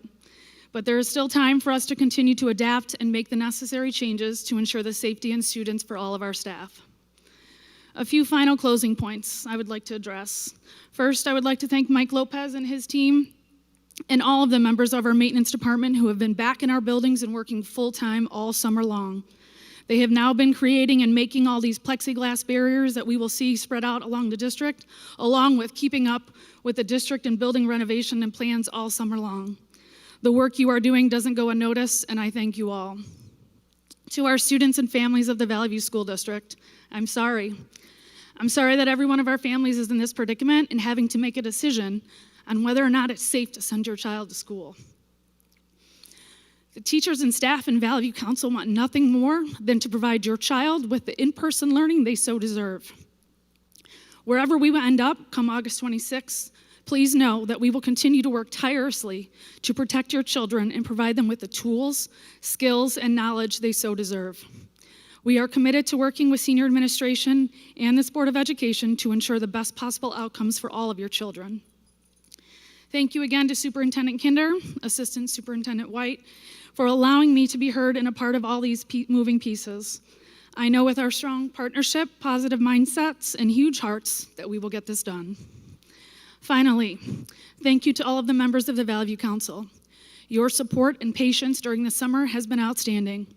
With so many moving parts, unknowns, worries, fears, and concerns, I want you to know that I see you, I hear you, and I will continue my quest to make sure that we ensure the best possible working conditions for all of us as we enter into the 2020 school year. Thank you. Thank you, Renee. Is there a report by where am I at? Valley View Council report. Valley View Office Personnel report. No report. Any old business before the board this evening? I don't see it, but I thought we were going to have that conversation, or I thought it was bringing back to the table about the social justice class. Member Gibble, did you meet with that? You were going to bring something back to the board, and then that we were going to discuss it, but I haven't heard anything about that. We tabled it at the last meeting. Do you want me to respond? Yes, I do. I checked with the person that was developing. They were gonna, actually JT and myself went to, well, we did a virtual, over the phone meeting, and talked with administrators and with a teacher. Mike Morrow is the one that developed the class. Yes. And there were some changes or some adaptations that were going to be made, and he was going to get back to us. I contacted him and said, you know, were you able to do that? And he said he did not have, well, he didn't have it when I asked, and I haven't heard anything since, so I would imagine he's still working on that. So that's where we're at the moment. Thanks for asking. Yes, and I'm not going to leave it right there either. So you asked him for something, he didn't come back to you, and you didn't respond back to him to ask about it. Well, let me change that. He did give us an email right away and said, thanks for your input and thanks for the discussion. So he did get back to us at first, but then he must have been working on it. I did contact him, and he said he didn't have it ready yet. So that is where I left it, yes. And Okay, that's where he left it, yes. But I never heard from you what you gathered at that meeting, because just like you gave input, and I assume member Braderas gave input at that time, My understanding is that you were going to bring it back. And as I sit here on this board and we continue to talk about the board driving leadership here, then where has the ball been dropped? And again, as I stated at the last meeting, I don't find that the ball has been dropped at the administration or the teacher or the committee. It's another board being dropped. And so that's hard for me to understand, that you didn't bring the information back so that we, all of this board, could have something to say. Maybe we had some questions or we had some considerations or some compromise on the thoughts that you had. So now, again, it's not even on the agenda. So what does that say to me? Is that saying it's not a concern? Is that saying that because there's no rioting, there's no black people breaking and killing and doing other stuff, that it's not a concern, that it's just a passover, that we just pushed over, and that was something we just said just to appease? What's the real deal is what I would like to know. There wasn't really a whole lot. I do apologize, but there wasn't a conclusion or anything, any decisions that were agreed upon by everybody, so that's why it hasn't come back yet. I'm not sure why it wasn't on the agenda. That's why I'm assuming that's why it was not on the agenda. You're welcome to give me any questions or send any questions to JT or myself. If anybody else has questions, feel free to do that. So can we get a commitment to try and get that ready for Absolutely, the next we board can- agenda and communicate from the committee to Member Campbell and then? We back? certainly can, and we Thank you. can ensure that it's added to an upcoming board agenda. If not the first meeting in August, we'll look to the second, but we will communicate that. Thank you. Yeah, and anything for me too, Liz, if you have it, no problem.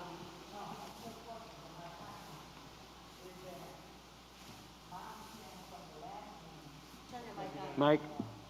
My understanding from the last meeting is that we were bringing it here because there was a timeline whether we were going to implement it in the class. So now, where's the timeline and where's this pushing us back to now? Where We would this actually take? have time. The approval was just for the continued course development, so the general overview of the course was brought forward. We are going to be bringing that back. That will allow the work and the development on the course, and that would allow it to go into the course catalog into this winter so that students could select it for the upcoming, the following school year. So it would not be implemented this fall. So we do have time, and it does not set us back. And I can ensure that it does return on an upcoming agenda. Obviously, we had these agenda items with fall reopening, but it will be coming back to the board. To make it loud and clear that I don't want us to not to deal with the issue, social justice, racism, it exists. Okay, so I just see it's just a passover and a pushover. And so if that means I have to repeat this every time I come back to a board meeting, I will do that until we do something about it. Thank you. Any new business before the board this evening? Hearing none, seeing none. Any questions from the public on actions we have taken this evening?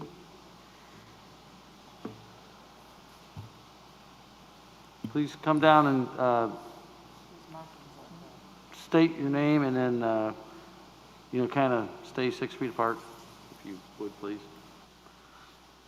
There's markings on the floor, so you can wait on this aisle here.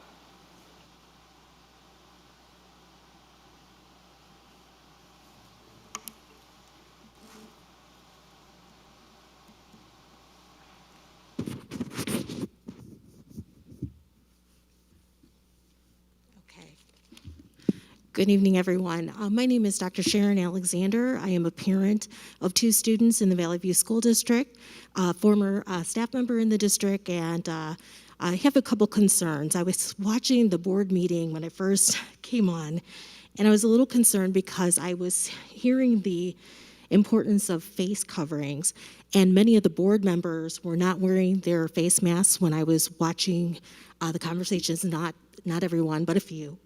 As Mrs. Kinder had to come up and do her presentation, it's very easy for us to take our masks down to communicate because it's hard to hear. And I keep wondering about the teachers in the classroom, how difficult it is for us to have a conversation with students and not want to be able to speak like this so that we're clearer and understood, but worried about the health and safety of the students that are actually in the classroom. My son is terrified. I have never seen him ever like this. He is going into 7th grade. He cares about his school. He cares about his friends, but he won't even go to basketball tournaments right now. And he is a basketball phenom. He loves basketball, but he's like, I know my friends, but I don't know them.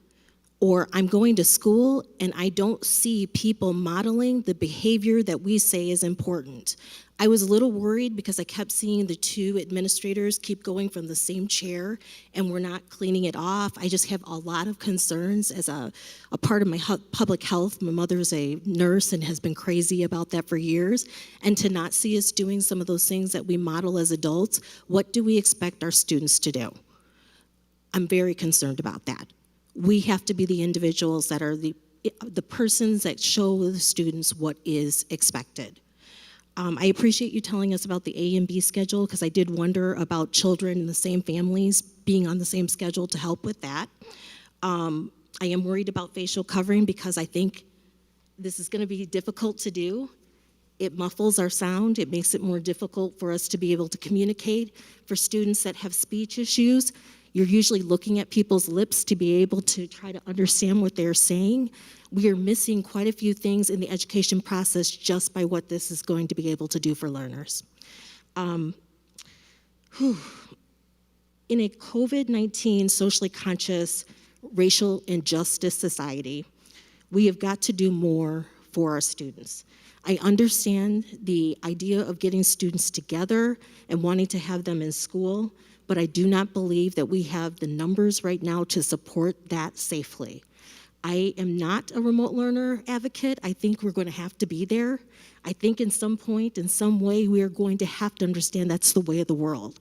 But at this point in time, the numbers continue to go up, and I am fearful for the staff members in our school, as well as for my children and the neighbors and everyone else that's in this community. If we truly believe we're going to do something different, the gentleman that spoke earlier that caught my attention, we need to have a strategic goal of doing something different for our Black and brown students in this system. We need to say that we believe in Black and brown excellence. We need to make sure that there are not incidents of microaggression that I have personally felt as a parent in this district as well as a staff member, and ensure that we are doing things to make this world different.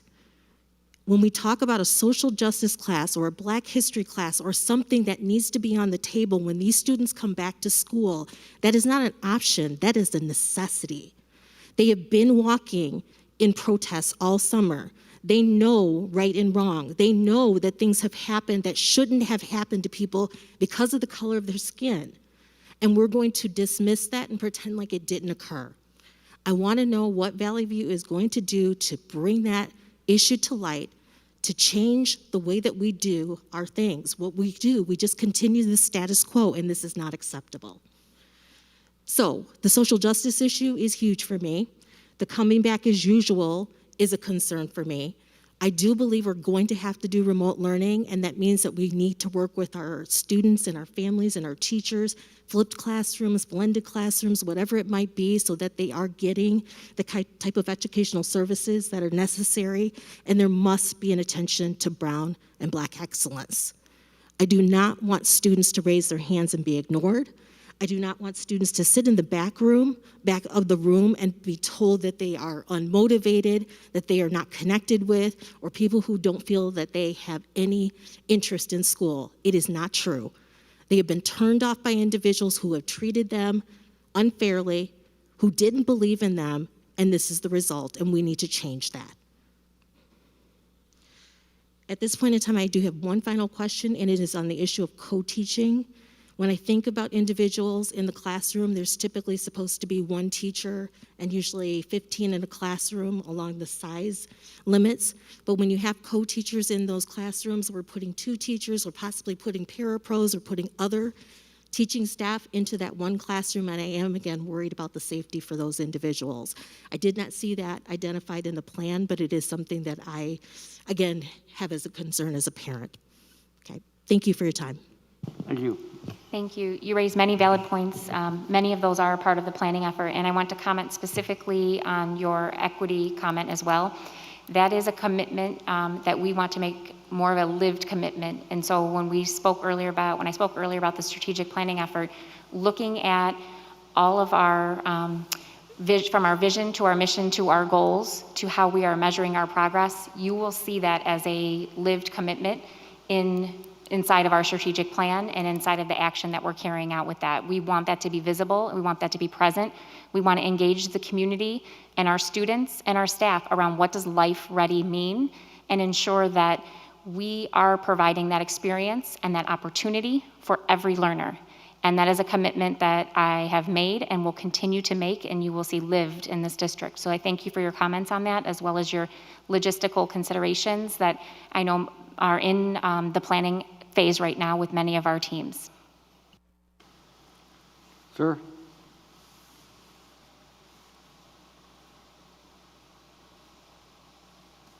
Greetings, Glenn Irvin.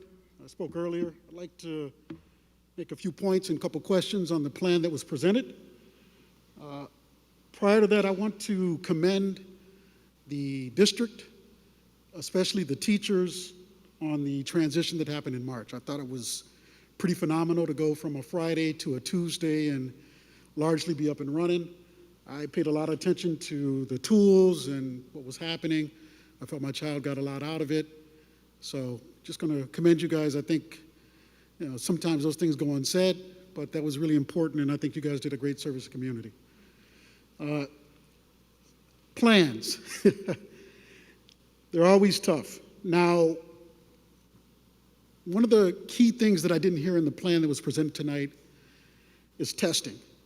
Now, I heard about monitoring of symptoms, but we all know, and it's been proven quite clearly, that that's not a reliable indicator of who is infected with this particular coronavirus. The only reliable symptom is something that you test for either a viral RNA sample or a serology test where you look for antibodies. There's no comments at all. Is this something that can be done? Did you guys consider it? I will note that the board member, yes, what's your name, sorry? Gilbo.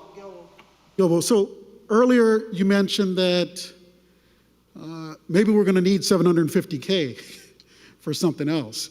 Have you guys looked at the budget? Is there any way to move around? Looks like you guys have roughly 20,000 people that would need to be tested between students and staff and teachers. You know, it's quite possible to get tests at $10 per unit. So you're talking just a couple $1 million. That's not a significant expenditure, and it's something that's actually important. I'd like to hear if you guys had considered that, or is there a way that you can do it? There's potential ways to outsource it. That gives you some definitive confidence to try to execute this plan. Are you talking antibody tests or regular No, COVID tests? the viral RNA test, that's the test to see if you're positive or not. No school district that I'm aware of is entertaining testing, because that would only offer a short-term level of confidence. We would have to conduct testing on a routine or regular basis.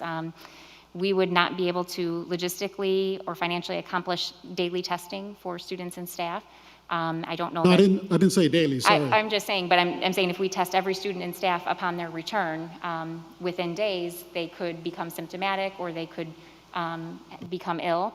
And so that would require routine and regular testing, as opposed to, you know, it's not like one time and it's, you know, not a possibility. So I don't believe that that could logistically or financially be accomplished, because that would be an ongoing need to continue to test and retest. So could you guys at least consider to do some level of testing? I mean, it doesn't have to be every day, but it could be once a month. Testing comes into play after as an assurance for return to school or work. And right now, I'm unaware of how we could accomplish that with the medical personnel, the laboratory need, just the amount of tests. I certainly will look into that with my counterparts and with the public health experts, but to my knowledge, that's not even being considered nor recommended from Will County Health Department or the Illinois Department of Public Health or the CDC, as I don't believe it to be a practical strategy for mitigating risk for our learners. There's also the HIPAA aspect of that as well. So Well, you can't necessarily mandate somebody to take a medical test, so just a fact. I mean, that's different than HIPAA, right? I mean, HIPAA's. Well, the records, but if somebody indeed was to take the test, and they're not necessarily mandated to report that. It may be reported No, I on mean, behalf HIPAA, of, correct. if you can take a chance and review HIPAA, it's got exceptions where in public health situations like this, you can share that data. But, Right. aside from that, there are universities in the country that are looking at testing as a way to ensure the confidence of the students and the safety of the students. I want to bring up, you said, if we can safely return students to school. How do you judge that? I mean, it's just like you said right now, from one day to the next, somebody can be sick.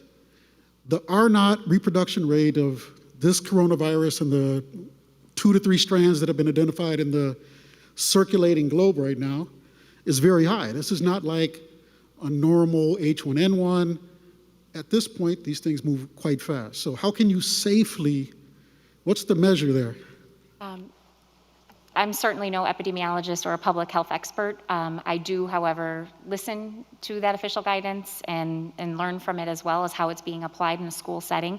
There are no absolute guarantees. Obviously, there is a risk for anyone moving throughout this world in any space. And so the goal, as the American Academy of Pediatrics states or the CDC states, it's not about ensuring that there will be absolutely zero exposure. It's about eliminating or reducing that risk and mitigating that risk as opposed to completely eliminating it, which is not, and I don't think that's even a logical way to think that that's even possible in the world right now. So I can offer no guarantees. I think there's assumed risk. You coming to the board meeting this evening, you are assuming a risk that you could have contact or exposure, but you're taking measures Sure. to protect yourself, and I'm sure you'll wash and sanitize your hands when you leave.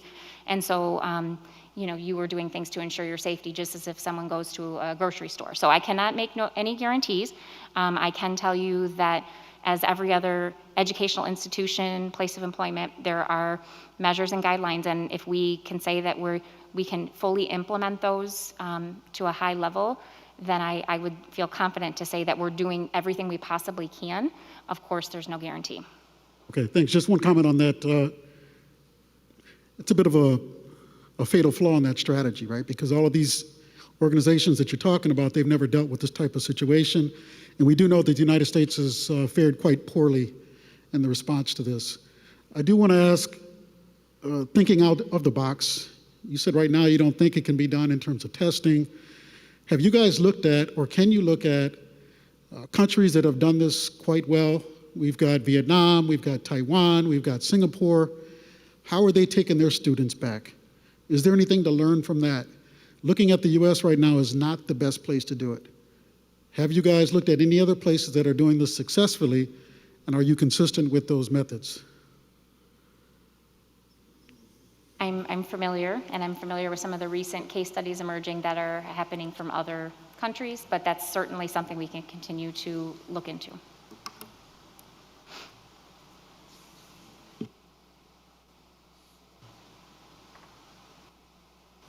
In your presentation tonight, on the slide that had the pillar with the 3 options in terms of go back into class, go to remote, do the hybrid. Again, in this plan, I know and you noted that it's just a short overview, but what you didn't talk about are the triggers that take you in one direction or the other. So what is the trigger going to be? Is the trigger going to be one of you guys going into a school, one of the staff, one of the teachers that then dies, or is on a ventilator for 40 days? When do you go all remote? We work closely with the Will County Health Department, just as we do with any infectious disease. We've obviously never worked at a level of this nature because we've never experienced a pandemic such as this. However, we work closely, so obviously there's high-level guidance. If the health metrics are moving in a direction that closes schools completely, obviously that's a trigger.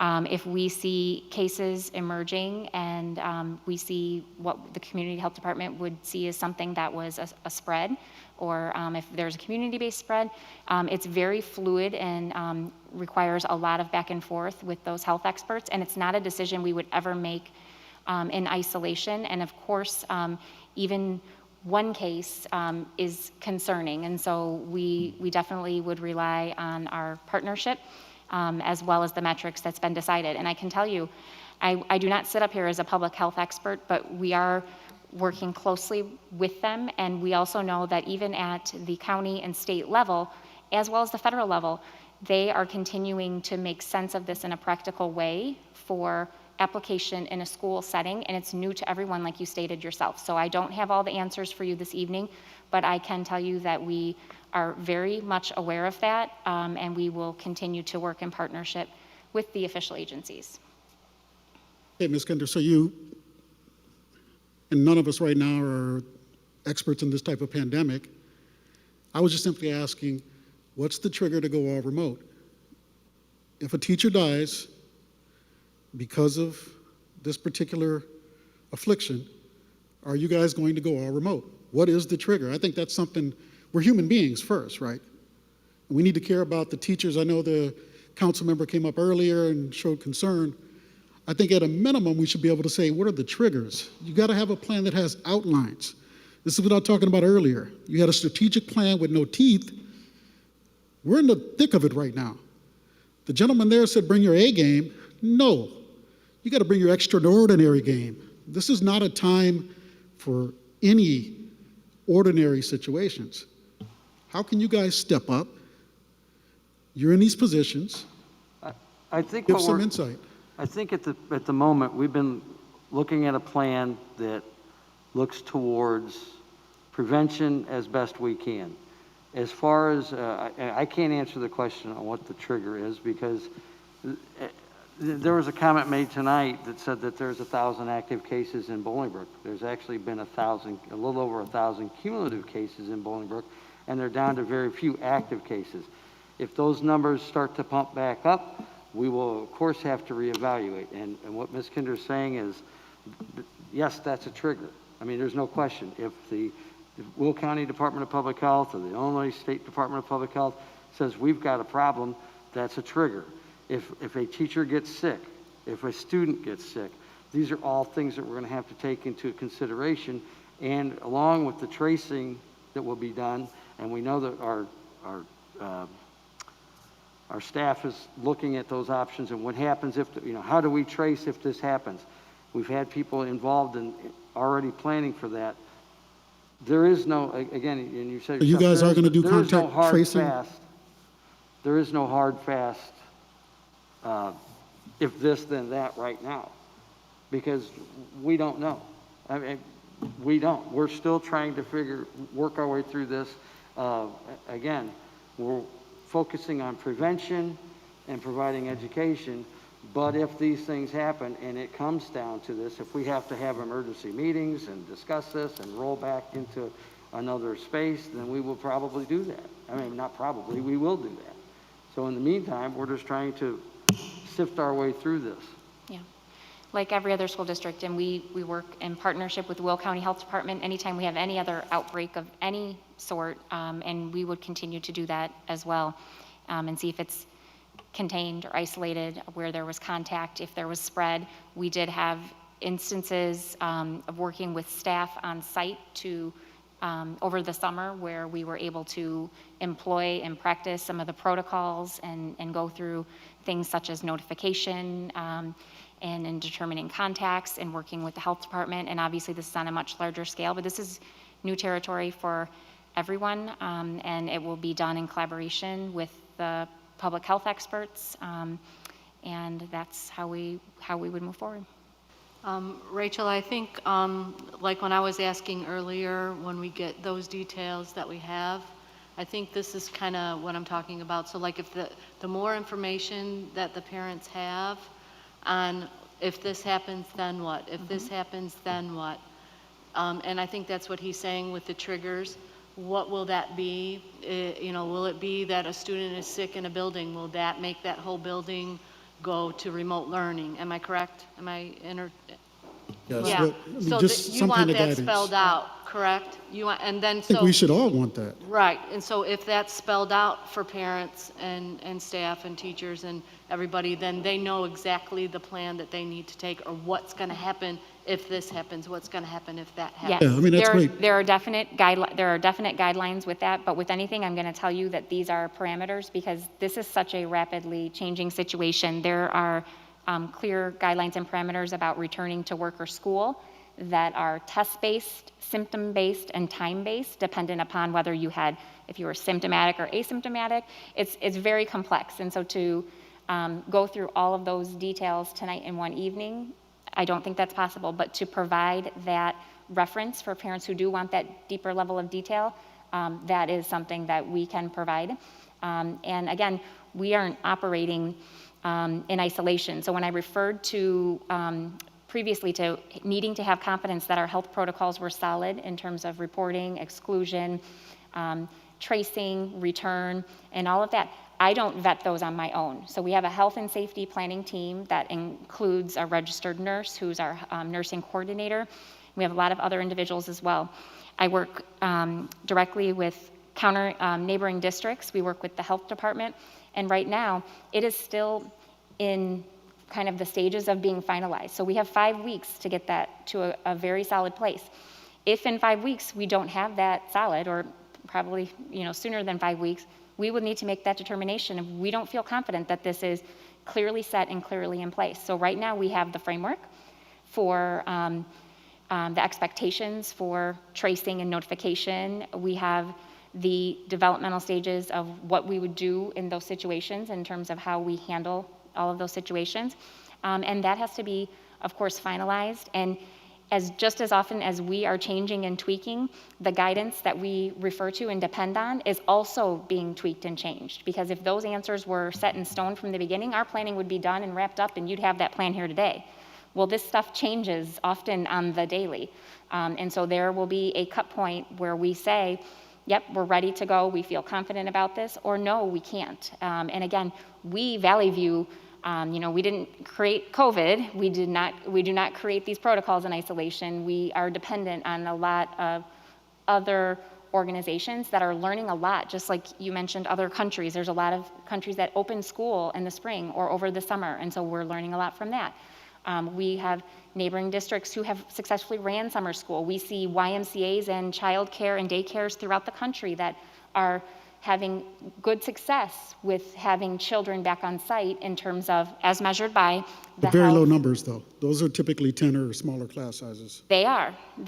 And so we're learning from those things as well, and success as defined by safe students and staff, and then limited spread or no spread. And yet we still do see other cases where there has been a concern of spread between, counterparts working together in a school building. So we certainly don't have all of those answers for you today, but we will have a solid framework to share.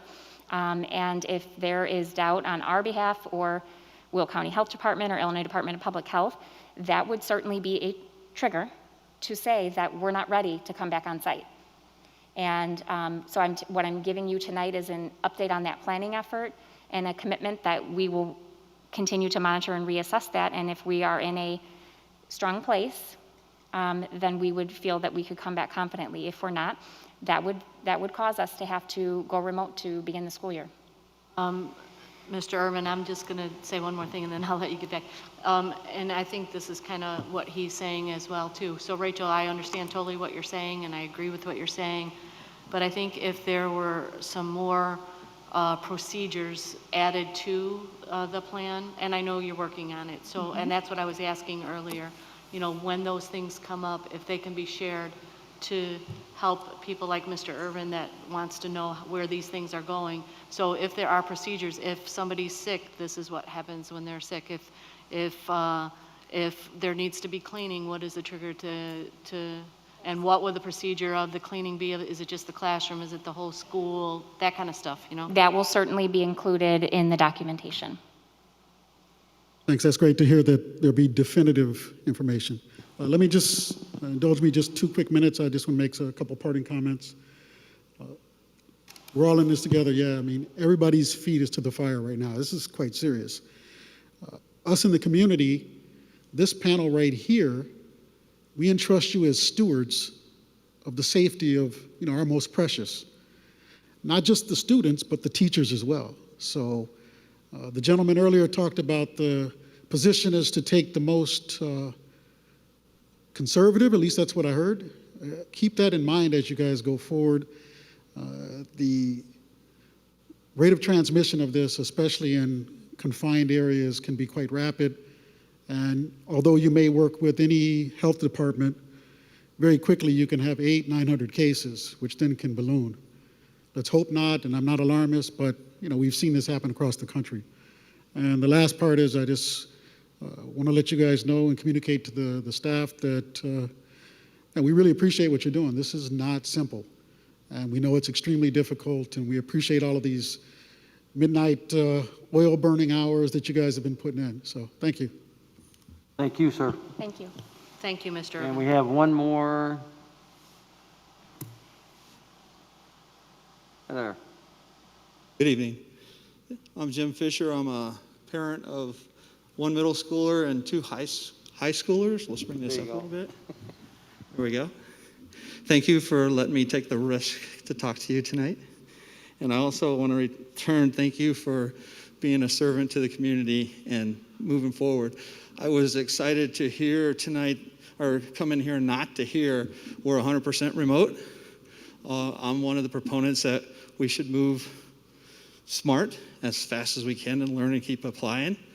If my wife lets me, I will take up our 3 teenagers and sign them up for preschool tonight so that they have 4 days of 100%. So I don't know if she'll let me or not, but maybe that'll get us going faster. But hopefully you guys can learn from that and apply it to the higher grades. Okay. You guys talk about the number 50, and you think that that's static. I'd really like for you guys to really challenge that, because is that really a scientific number? I don't think so. I haven't heard so. Somebody pulled it out of their left pocket, said, let's use 50. So I would say try to be open to that. Let me get this. I would also suggest use spiritware for masks, whether it's fundraisers or cheap, so that people can have fun with some of this stuff. I know it's a deadly disease, but you see a lot of online where people are just saying, hey, if you like dogs, you can wear dogs on your face, right? So something to consider. I would say training. You guys, I think that was the right choice to wait a week before you started so you could get better online training to the teachers. One thing that you got to keep in mind is that they all need to have somewhat of the similar processes, because in the spring, thank you guys for doing that. That was the right thing. But like one of my kids are saying, well, there's 7 different ways that he has to go and look at his homework. And it's painful. So is there one view that you can look? Can you leverage technology? Can you leverage process? And also when you're talking about training, don't stop with the beginning of the year. Come in the middle of the year and take a week. Say, hey, what have we learned? And apply it, okay? And then I like that you saying you're maintaining contacts with other school boards, so please keep that up and learn from each other. And finally, I would say be bold, honor safety, and do the right thing. Keep learning and iteratively apply the learning. So thank you guys for your time. Thank you very much. Thank you very much. Moving down the agenda, any announcements by the board? Hang on a second, Steve. I told someone that wasn't going to be here, that I would ask a question for them. And I'm just going to ask that real fast.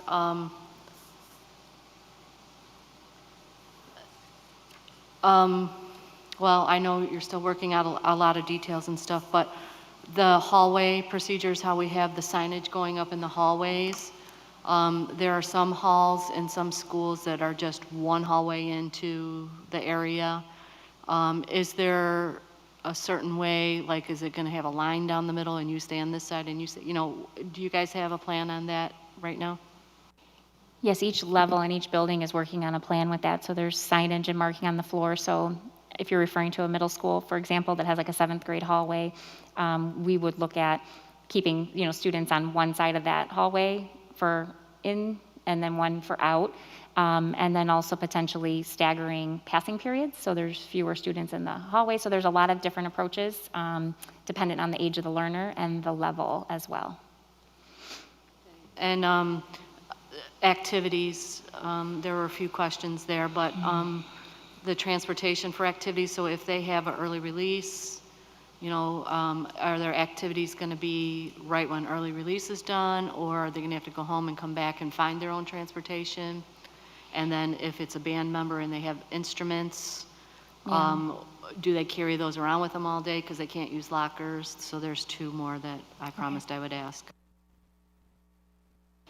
Great questions that I know will continue to be addressed in the next levels of planning. I do want to say, because everyone, there's a lot have concern about activities, athletics.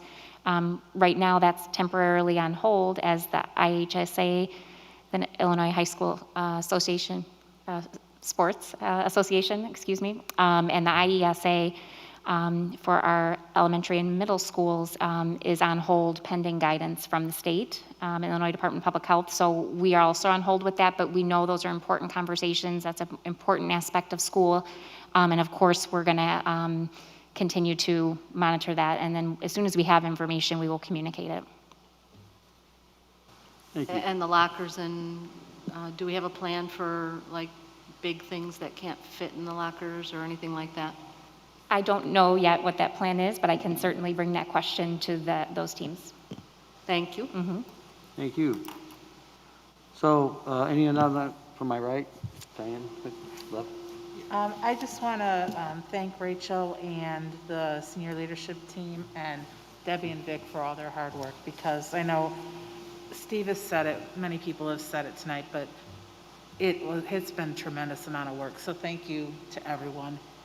And also, yeah, they deserve that. And then also thank you to Carl and Lucas, 2 of our people back there in the sound booth, who helped make sure that this meeting tonight was virtually on YouTube live streamed, or whatever you call all that. So thank you guys very much.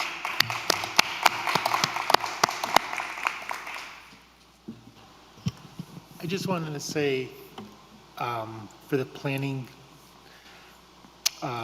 department that we're in, that we meet on Tuesdays, we spend a lot of time together, those 2 to 3 hours a day.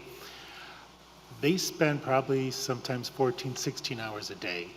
To the people out there that are watching YouTube, the 30 or so people that are on their committee, they think about the children that are coming to school. They do talk about the teachers. All the questions that you're bringing up to them, they brought. The letter that came out today from IFT, Rachel and I talked about it. We discussed going back to school. We actually hit most of the questions they had. So the questions everybody has out there, we spend a lot of time. We're trying our best. Figure this, it's a plane that we're flying. There's no manual out there. And the only way we're going to get through this is we're going to get through this together. We have to ask questions. We ask a lot of open-ended questions, and sometimes I'll sit there and I'll throw something at them just to let them think differently, like you said, outside the box. They are thinking. They are concerned about the kids going to school. They're concerned about how they're going to get their food. They're concerned about the buses, like Steve talked earlier about the transportation. All these questions, and we all have had children here, we all have family in these districts. Those questions are all asked, and everybody's asking a lot of different questions out there, but they do consider and they're taking everything to heart. It's a tough decision, whatever decision that comes, because it affects everybody in these two communities that we live in. And that decision is not taken lightly by anybody on this board. Our hearts are in this. We want you to know that. And Renee, we thank you for being very open and telling us the concerns that the teachers have and the concerns that we've had that we could communicate. You know, we could not be here tonight without you being involved in everything. I don't say thank you a lot to people because it's their job. That's what they're expected to do. But this summer has changed everything. The teachers, the administrators, people don't understand how hard they're working. Nobody really does. People take it for granted. But they are all working very hard and diligently, as we are. Steve and everybody on this board, we all care for the community that we live in. So thank you, everybody. So on a lighter note, while I was sitting here tonight, my mother sent me a text message and asked me if I called my brother to wish him a happy birthday. And she said, today at 8:20, if you believe in military time, and the reason I bring that up is because my brother's retired military, and he also happens to be a minister, it was 20/20/2020 at 8:20 tonight.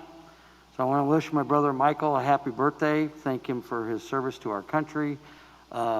He is a minister, and he has said, I'm saying a prayer for you and what you're doing in this school district. And whether you're a religious person or not, I happen to be, and I know some of the people up here are, we are doing some praying, and we're trying to figure this out. We do care immensely. The amount of effort that has gone into this from everybody sitting up here and a lot of people you don't see here tonight. From the bottom of my heart, I wish you Godspeed. God bless you and your families, and thank you so much for all the energy that's gone into this. And, you know, I hate to say this, but unfortunately, we're just getting there. And I think we've got a lot of rowing up the river to do, but if we all get in the same canoe and we all go in the same direction, we might go sideways on occasion, but I think we're going to get where we need to get. I believe in this district. I believe in the communities that we represent, the leadership in our communities. We have strong leadership. We have an incredibly diverse population. We try to take everybody's thoughts and concerns into consideration. And I know that starts at the top of our communities, our school boards, our park districts, city councils, everything. And we will get through this as long as we keep working together. And I want to thank all my fellow board members for all their energy, not just tonight, not just for this COVID situation, but every day, every year. You know, we're just volunteers up here. We're not experts, but we just try. And I know that it takes time. And, you know, on an average scenario, I spend 15, maybe 20 hours a week, sometimes a little less. Right now, it's been a lot more, and I know a lot more from some people who've been sitting on these committees. So, Vic, as you said, yes, these people, you know, our staff are paid to be here and all that kind of stuff. But you know what? They're putting in a lot of hours. And I certainly want that to be, you guys need to know how much we appreciate it, at least on my behalf. So thank you all from me and my family. I do have a son in high school, and he's chomping at the bit to get back to school, but he also understands that there's probably going to be some modifications to that. So thank you guys, all you out there, and our parents and families at home, and people who don't have children in school but are part of this community, and all those people who have made this community what it is, Valley View, and the two towns that we represent. So thank you. Let's see, where are we at on the agenda? Any announcements by the administration? Just one short one. I've done enough talking. Thank you all for your comments, and thank you, Renee, for your comments as well. The commitment to our kids and to our staff and to our families and communities stands, and we will continue to work through this together. And I assure you that it will be a partnership, and we're going to do the absolute best we can. So thank you. We are also committed to communication and transparency. It's often difficult with the speed of things happening, but that is a commitment that we uphold as well. So please look for additional information regarding the options for each of the levels for our families, and then please look for continued updates as we continue to work through this. And I truly say this, and I'm not just putting this up as a mantra when I end a presentation, but when I say we are in this together, I truly mean it. That is the only possible way that we are going to weather this storm or any other storm or crisis that comes upon us in our community or in our school district. And to me, that is the mindset that we have to keep no matter how challenging it is. Our kids need us.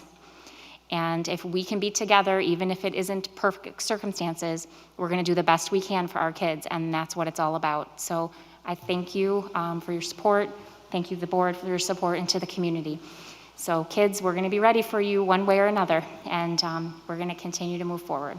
Thank you. President Quigley, I just have one announcement. Do we have any money in the budget to get Superintendent Kendra a name tag that says superintendent instead of assistant superintendent? Financial difficulties right now. If I'll it's cross not it in out. the budget, I'll take it out of my own pocket. Are there any announcements from the public? Hearing none, seeing none. Also, before we check out, this presentation will be available on our website if it's not already up there, Jim. It'll be up there soon, if not already up there. Thank you. Just so people who are watching, vvsd.org. If there's no further business, a motion to adjourn would be in order. Second. Motion and second. All those in favor say aye. Say aye. Opposed, same sign. The ayes have it. Have a safe evening. Thank you all.